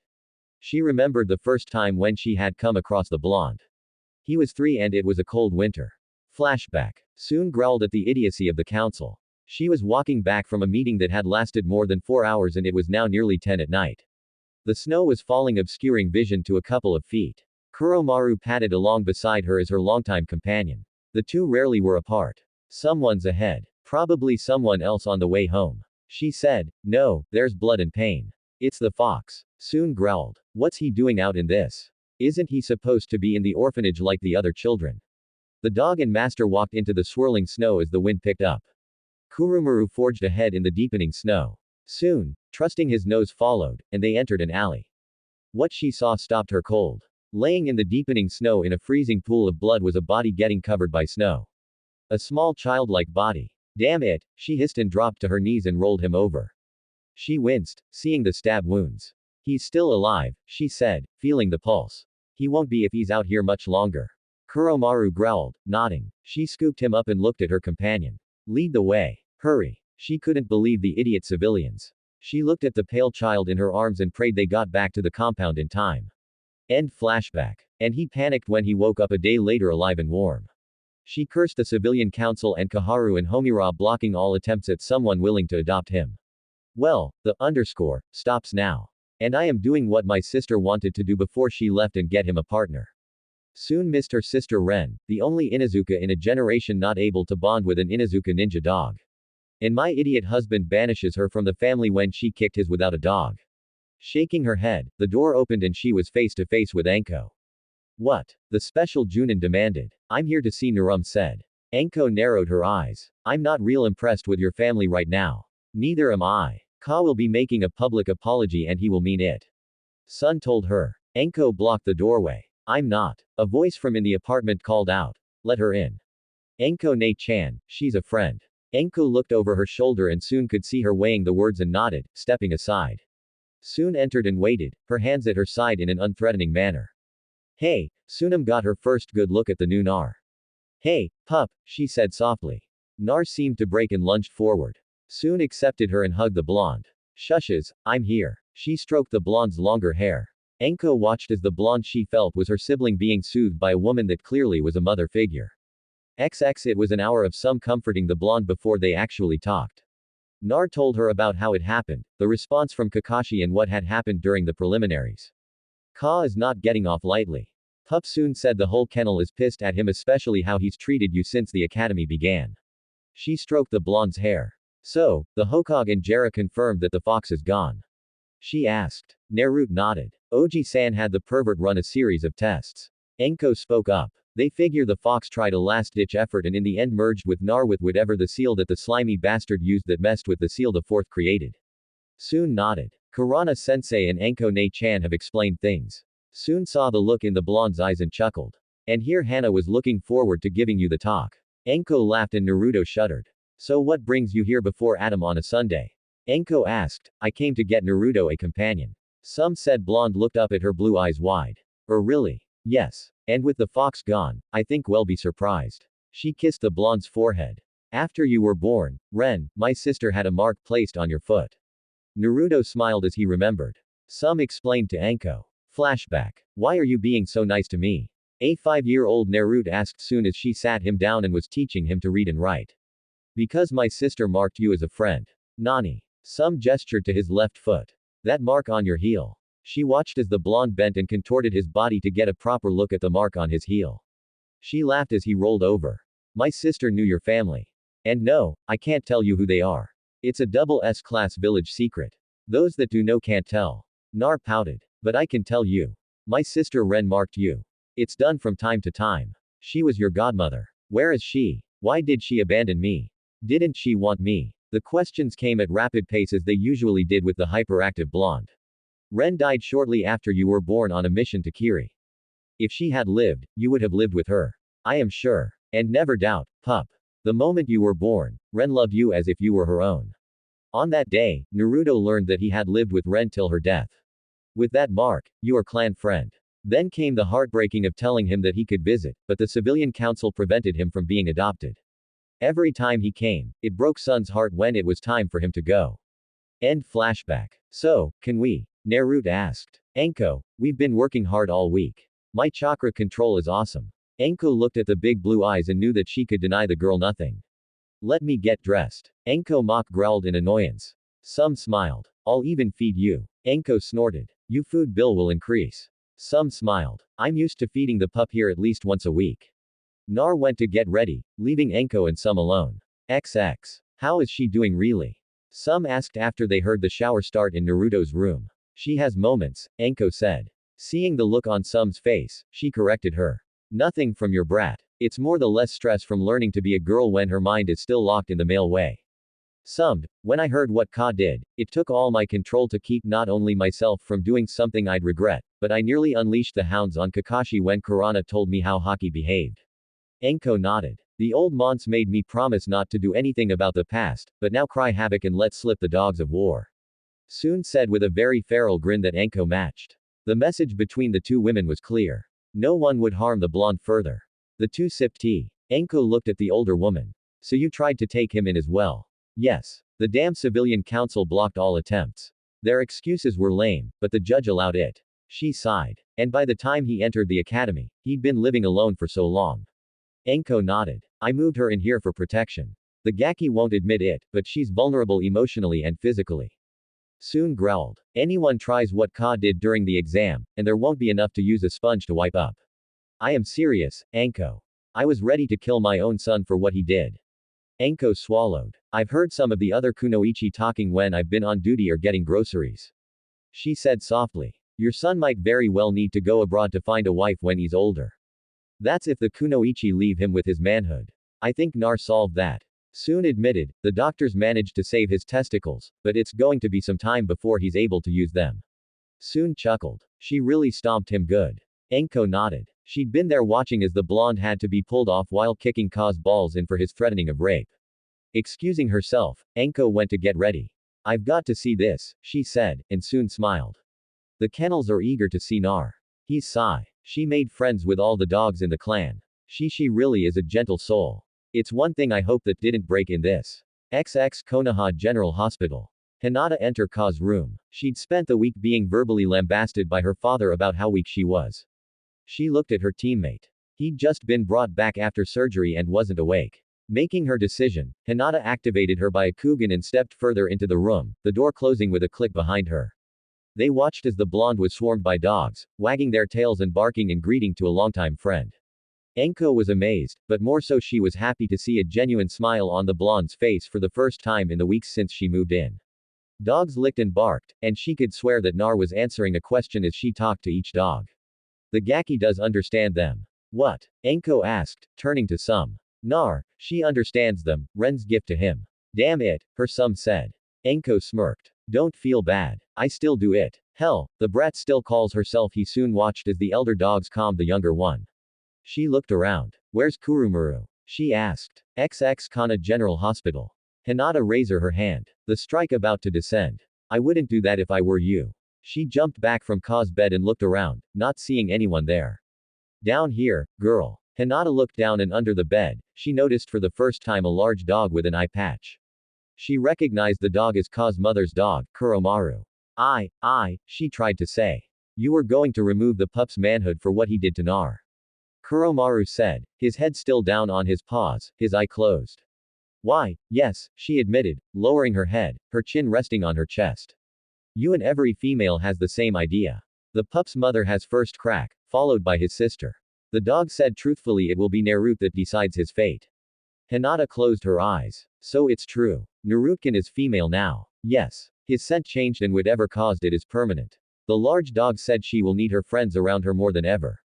Are you her friend, Hinata? She wasn't surprised that the dog knew her so well. I want to be more than Naruto-kun's friend. She thought, why yes, I want to be there for Hai. Kurumaru gave a chuckle. Then let's go. Leave the pup alone. He's in for a rough time ahead. XX undisclosed location. Sasaki Uaya was not happy. His sensei, after months of giving him all he asked for, had stopped and was only working with him on his speed. I need to get stronger. Why now has he stopped? The said Chia gave no thought to his teammates.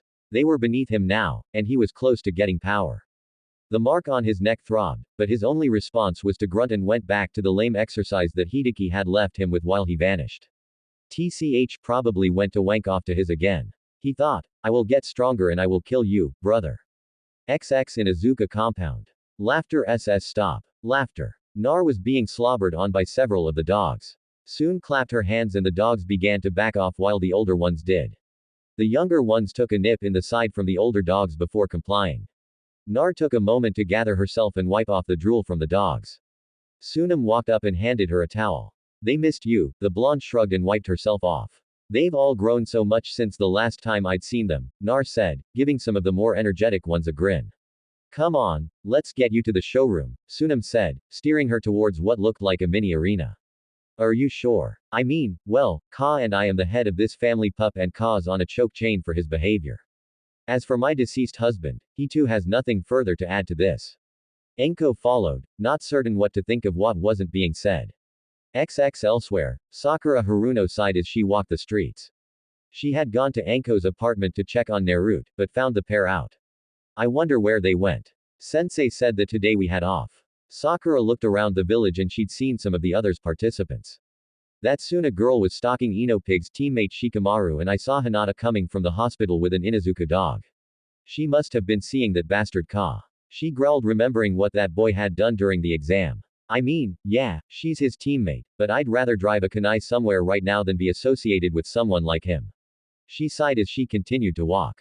It's been a weird week. Naruto is now a girl, and I'm confused about that. Sakura hugged herself as she walked. I mean, I treated her badly when she was a boy, but there's something vulnerable about Nar now that. Shaking her head, she saw she was outside the flower shop. Might as well visit with Ino Pig. Not like either of us have anything else to do today. She entered, hey, Pig XX in Azuka compound show arena.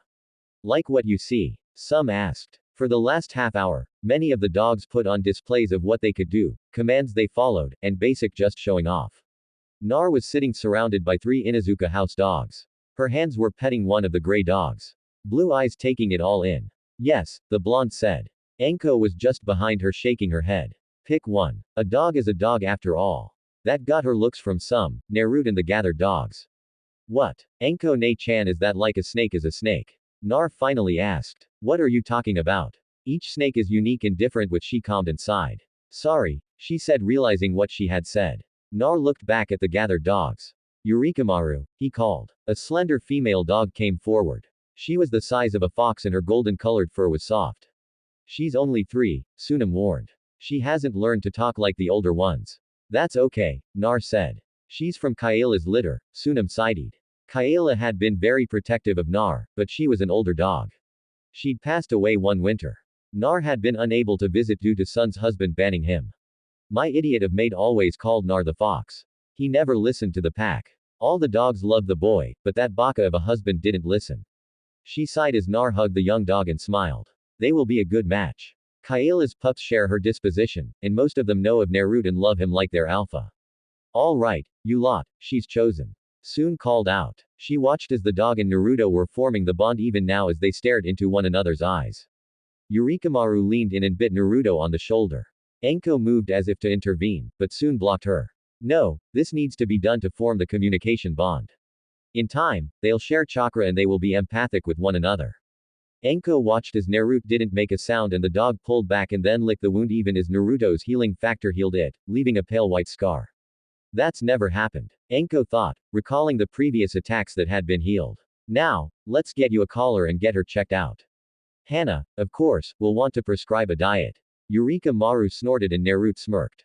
Don't worry, Eureka-chan. I'll make sure Big Bad Hana-chan don't stab you with too many needles. The golden fur dog huffed and Nar laughed. A matched set. Enko said, they both hate shots. She explained to Sum's curious look. The pups always hated doctor's visits and Orochimaru's been the same when it came time to see the vet.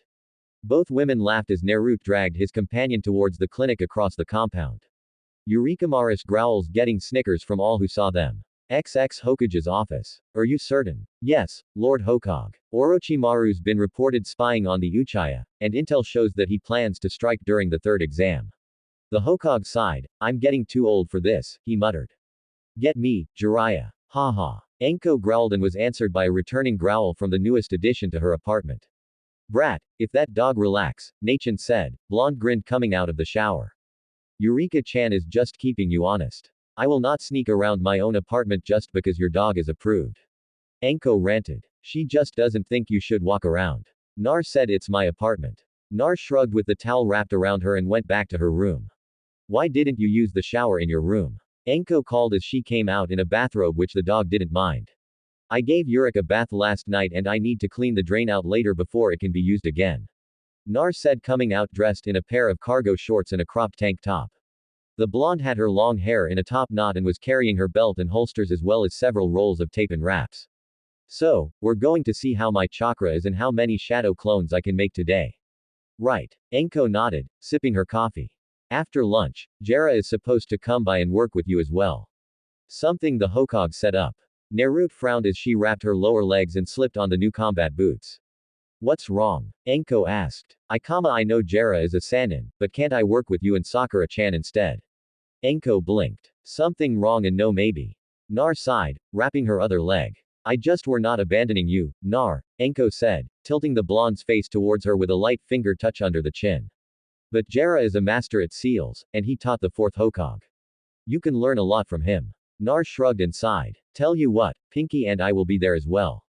Nar nodded, then asked. How is Sakura-chan doing? Well, she has such a small chakra reserve. We've been working on exercises to build that up. I've also got her working out and building her stamina and strength. Nar nodded. She needs it as badly as I needed control exercises before the furball bit it. How's your taijutsu coming? Enko asked. Now that I don't have to hide, it's coming along better, Naruto admitted. And with my chakra control nearly perfect now, it's amazing how much chakra I don't waste anymore. I'm even able to do regular bushins. I can't make less than 10, but it's getting better. So Karini's been helping you a lot then. Nar nodded. She's been really patient talking about things. Naruto's blush told the snake mistress that Nar was still weirded out about female things. Enshin is cool about that. I'm glad you have someone more feminine than me to talk to. Naro smiled to his friend and adoptive big sister. Orochimaru padded into the kitchen and barked. Enko scowled and looked at the dog a moment before there was a knock at the door. If you're so great, answer it, she told the dog. That gave her a flat look before heading back to Naruto's room. Damn dog, Enko muttered as she went to see who was at their door so early in the morning. Opening it, she saw two people she wasn't expecting. Hatakiha, she said flatly. XX. Sakura yawned as she finished getting ready. Talking with Ino yesterday helped a lot. We do need to get Nar out and about. She really needs to do more than hang out with Enko-sensei and train all the time. Sakura looked at her hair, which had been styled after the butchery she'd done to it during the second exam. Need to get to Enko-sensei's, Sakura thought, seeing the time. Grabbing her weapons pouches and scroll pouch, she also remembered her chakra weights and was out the door just as her mother woke for the day. XX, what the hell do you want? Enko asked, blocking the opening with her body. Her hand behind the door, grabbing the hidden kunai. Now Enko, there's no reason to. Kakashi began, but her barefooted kick to his masked face sent him flying backwards over the rail to the ground below. Her second kick had the Uchiha doing the exact same thing. Get the hell out of here, Hideki. You and that underscore, staying with you aren't welcome here. Enko hissed like one of her summoned serpents. Kakashi groaned as he sat up. Enko, please wait. I need to ask. Don't care. You dug your grave. Go lay in it. The special Junin snarled as she sent a volley of kana at the pair. Kakashi saw the danger and grabbed the stunned Sasuke and shushed them away. They appeared across the street. Enko, please, I just need to get thee away from here and never bother me nor my student again. Enko said as she flipped over the rail and landed on the ground, sending more Kaya Kakashi. XX Sakura rounded the corner and froze. The street looked like a war zone and she blinked at what she was seeing. There in the middle of the street in a bathrobe was Enko and trapped in the snake hand. Jutsu was none other than Kakashi who had snakes wrapped around his face and smoke was clearing from obvious smoke bomb detonations. Sasaki was off to the side dazed. Sensei Sakura said approaching slowly. Go to the apartment and wait there for me Sakura. Enko said in a very cold voice that made Sakura recall her during the start of the second exam as she never once took her eyes off the trapped Junin. Tell Naruto to stay inside as well. I'll be up once that idiot Anbu gets back with reinforcements. Sakura paused and Anko sensed it. Move. The snake mistress barked and Sakura made an eep sound and rushed up the stairs to the waiting doorway and entered and closed it behind her. She looked and saw Naruto standing by the curtained window, peeking out near the edge. Morning, Sakura. The blonde greeted. Sakura was about to greet the whisker-marked blonde when a low, deep growl had her turn to see a dog baring its fangs. The gold fur around the neck was on end, and the collar had the leaf symbol. Uriru, behave, Nar said, nod, looking away from the window. Sakura-chan is my friend and teammate. The dog made a huffing sound, then stepped forward. Sakura's eyes widened. Let her sniff you and get your scent, Sakura. Eureka's a good girl. She's just looking out for me, Nar said, and Sakura waited as the dog sniffed her hands and legs. After what seemed like an eternity, the golden fur dog backed away and hopped on the couch, only to hear, off the couch, Eureka-chan. You can lay on my bed only. Anko ne-chan's rules. Nar said again without looking.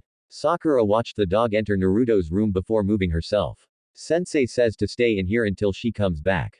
Nar nodded but didn't say anything. Sakura felt nervous with the silence so spoke. So Kakashi said Kakashi and Sasaki showed up. What did they want? Nar shrugged. Anko Enshin didn't give Kakashi a chance to speak. The blonde said softly, her blue eyes dulled. Bastard can't just leave it alone. I finally have someone teaching me something and he brings the Uchiha to get the attention again. Sakura felt for her friend over the week. She had really thought about the dynamics of Team 7 and without Sass around she'd really thought about her ninja career as Anko drilled her into the ground with training to get her up to par. Sensei is dealing with it now. Come over to the couch and tell me about the dog and how your day off went. Sakura said and Naruto finally turned from the window.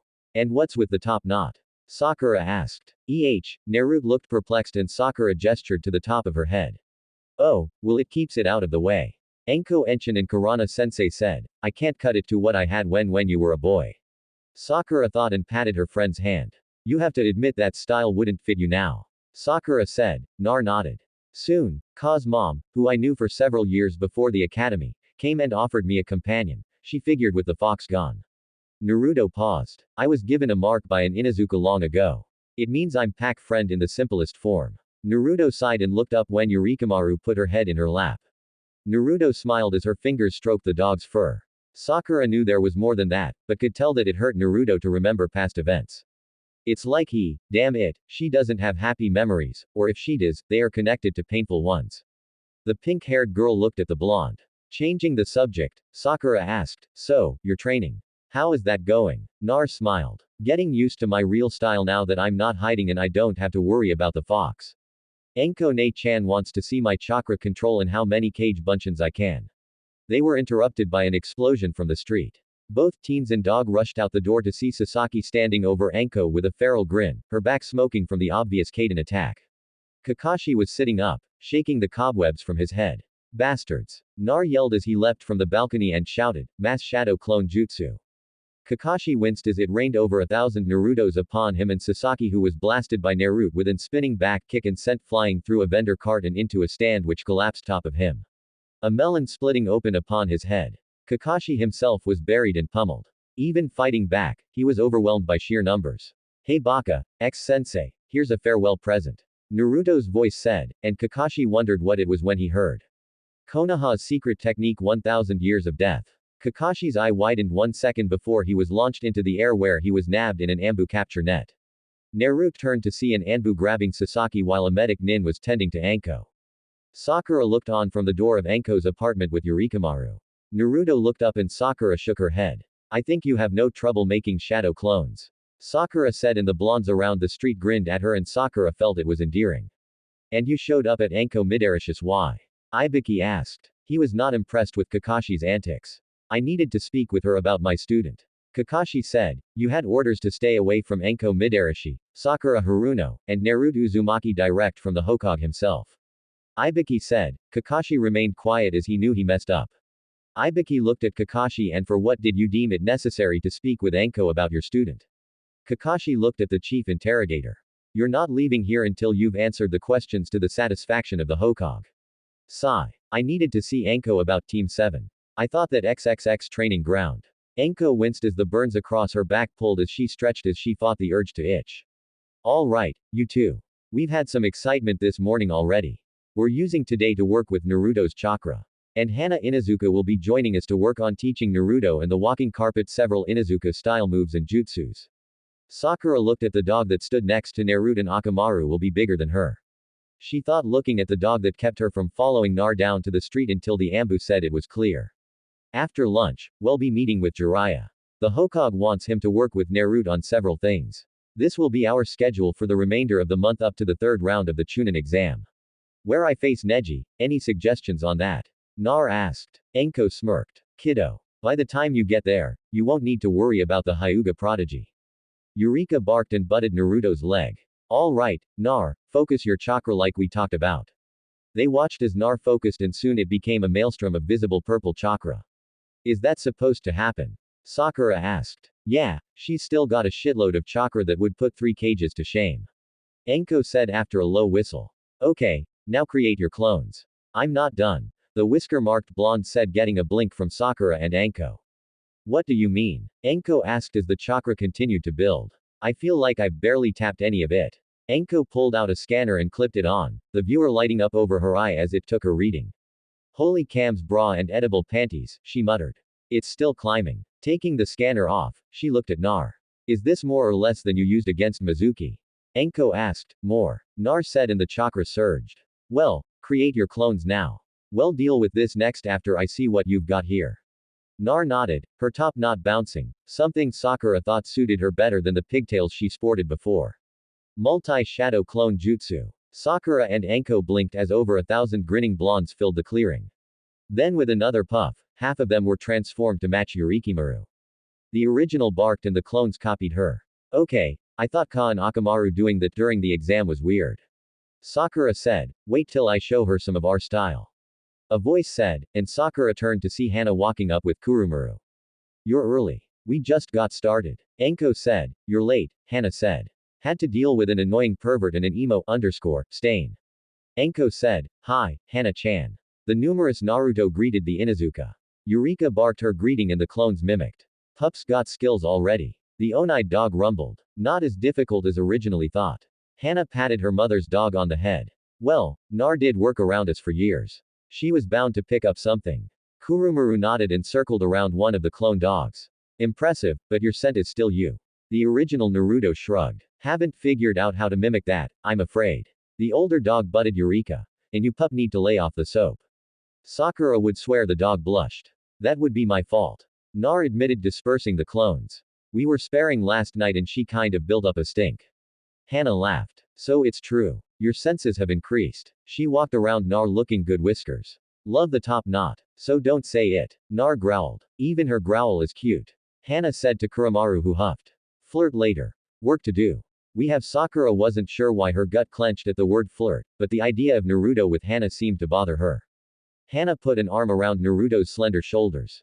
First thing we'll need to do is see if your hand commands are still up to snuff. XX Hokage Tower. He wants to put Team 7 back together. Ibiki said to the Hokage, delivering his report, so he starts a fight in the middle of the street. Technically, it was Enko who started it. Ibiki corrected, but Kakashi did ignore your orders about making contact with the other members in Enko. Here is Sarutobi sighed. And what of Sasake's condition? The blonde cracked several of his ribs with one kick. Also, the seal that Hideki put on the Uchiha is weakened. The boy is not showing any attempts to resist it. A sigh escaped the Hokage. Recommendations. Pull Hideki from active duty to undergo full evaluation of medical and mental capabilities. Lock the Uchiha up with suppressor seals until a real seal master can be found to deal with as Enko calls it Orochimaru's Hiki. Surbi sighed. I would like to, but we need Orochimaru to think his plans are still active. He sighed. Release them, but keep 2 squads around them at all times. After the finals, we'll deal with it properly. Ibiki crossed his arms. I think this is a mistake, sir. The Uchiha was mentally unstable to begin with and Hideki is following orders outside the chain of command. Here is inside the council. Yes, sir. This is all bunching up. I implore you, sir. Well, stick with the plan. He told the chief of interrogation. However, his eyes looked out the window. I want you to speak with Enko. XX training ground faster. Hana barked as Eureka and Naruto attacked. Too slow, she said as the Hemaru trio attacked and countered the pair's moves. I'm trying, Naruto panted. Sakura was with Enko learning several earth-style jutsu. Sensei, what? Enko asked. Aren't you pushing too hard with Nar? I mean, the rosette-haired girl asked. Enko snorted. Trust me, girly. This is nothing. Naruto's a stamina freak. As a boy or as a girl, that fact remains. Add in her large chakra pool and this is light training. Sakura even now realized how much of a gap there was between her and the so-called dead last of the academy. She hid so much. Sakura said, yeah, but now like a rare flower, she's coming into bloom. I'll say this, Pinky. She'll knock their socks off. And so will you. Enko said. Me? Sakura asked, surprised. Yeah, you don't see it, but in the short time we've started training, you've improved physically and overall. Sakura's thoughts were interrupted by an explosion, and they both turned to see Naruto standing hands on knees and Eureka standing over the Heiru trio with Hana looking shocked. That's not possible, the Inuzuka said, looking at Kuromaru, who had his head to the side. Apparently, it is, the dog said. You mean you can use elemental jutsu, too? Hana asked me no. Kuromaru said, I can use the jutsu of the pack, but it seems the pups here have changed the game to a whole new level.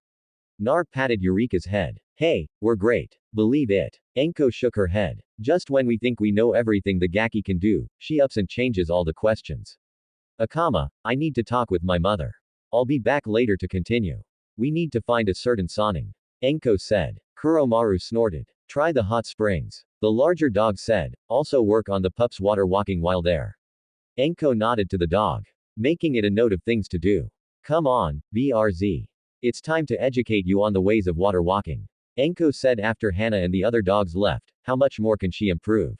I mean, channeling a Kaiden jutsu through her dog. What next? Enko thought as they headed for the hot springs in a meeting with a certain perverted Sunny. Sakura watched as Naruto entered a changing stall in the girls' changing room. The blonde wild female was mentally still male and once she changed and came out, she made a beeline for the door. Not once looking around. Enko laughed as the blonde stood uncomfortable in her new two-piece orange and black bathing suit. Sakura in her modest one-piece deep red felt inadequate next to the blonde in her larger bust. The reason I had you both change is because you will fall in. Better to do this now, and the hot water is a great motivator for not failing. You're sadistic Enshin, Nar grumbled, her arms crossed. And thank you, Naru-chan, for volunteering to be the first one on the water. Enko smirked. It is similar to the tree climbing, but you need to balance the chakra differently, as water is an ever-changing surface. Enko walked out onto the steaming hot water and crossed her arms. And to motivate you both into learning this.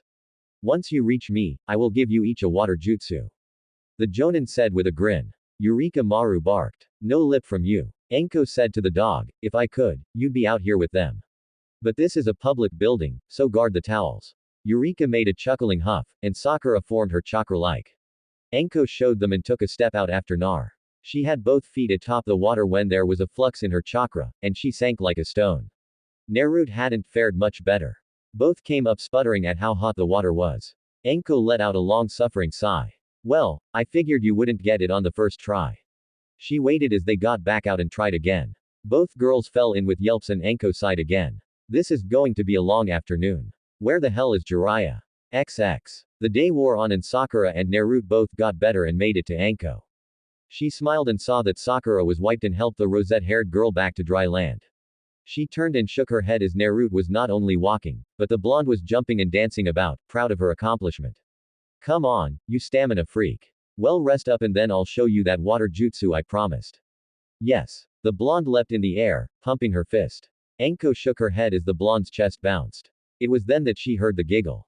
A very perverted giggle. She growled as her eyes went to the separating wall between the men's and women's hot springs. Enko leapt over and came down on the men's side, seeing the person they had been waiting for. However, a vein above her eye began to twitch watching him watch the blonde she considered a sibling.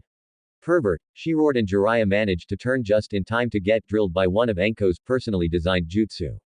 Snake drill. The snake hand jutsu spat out of her sleeves, and the snakes began spinning like drills, all aimed at the white-haired Sonin with the intent to punish him for his perverted ways of peeping on the blonde that Enko now thought of as her little sister. Ag. No, Jiraiya hadn't had a chance to evade as Enko had caught him unaware. 3 hours late, 3 hours and you've been here spying on women. Not there, for the love of Kami. Not there. Jiraiya whimpered as the abuse continued. Back on the women's side, Sakura and Naruto were listening. The Rosette looked at her teammate. You think she'll leave him alive? Enko Nei-chan better. I need the pervert to train me. Nar said. It became silent and Enko reappeared near them. Go dry off and get dressed. We're going to eat and Jiraiya is buying. She looked over her shoulder at the wall. Aren't you? A low moan was the answer. XX. After the expensive lunch, the trio of Kunoichi and the Toad Sannin were at Training Ground 6. Enko over lunch had given both Sakura and Naruto scrolls with the water jutsus and said to read it over and they would work them into the regimen later. Now, as Naruto stood with the Sannin, Sakura kept watching as the Toad Sage had Naruto doing several chakra exercises interspaced with taijutsu spars. Why are they doing that, sensei? Sakura's curiosity got the best of her and she finally asked. The pervert wants to see how different Naruto's control is as she gets tired. The Gaki's never really gone all out. And now with the fox gone, her control is 100 times better. And with her nearly limitless chakra reserves, Enko shrugged as she watched the blonde flip to her hands and doing a handstand began to spin, kicking at the Sannin, who was forced back. Enko noticed it right away. Even as the blonde finished the spin and flipped into a lunging punch. Very good. What? Sakura asked, stopping her own catus. The BRZ learned to pump chakra into her limbs attacking. I should have thought of teaching you both that here. This is what you do. Enko showed Sakura how and the pair spared. Sakura learning the snake style, but it was slow going as Sakura was fighting to forget the academy style that everyone knew.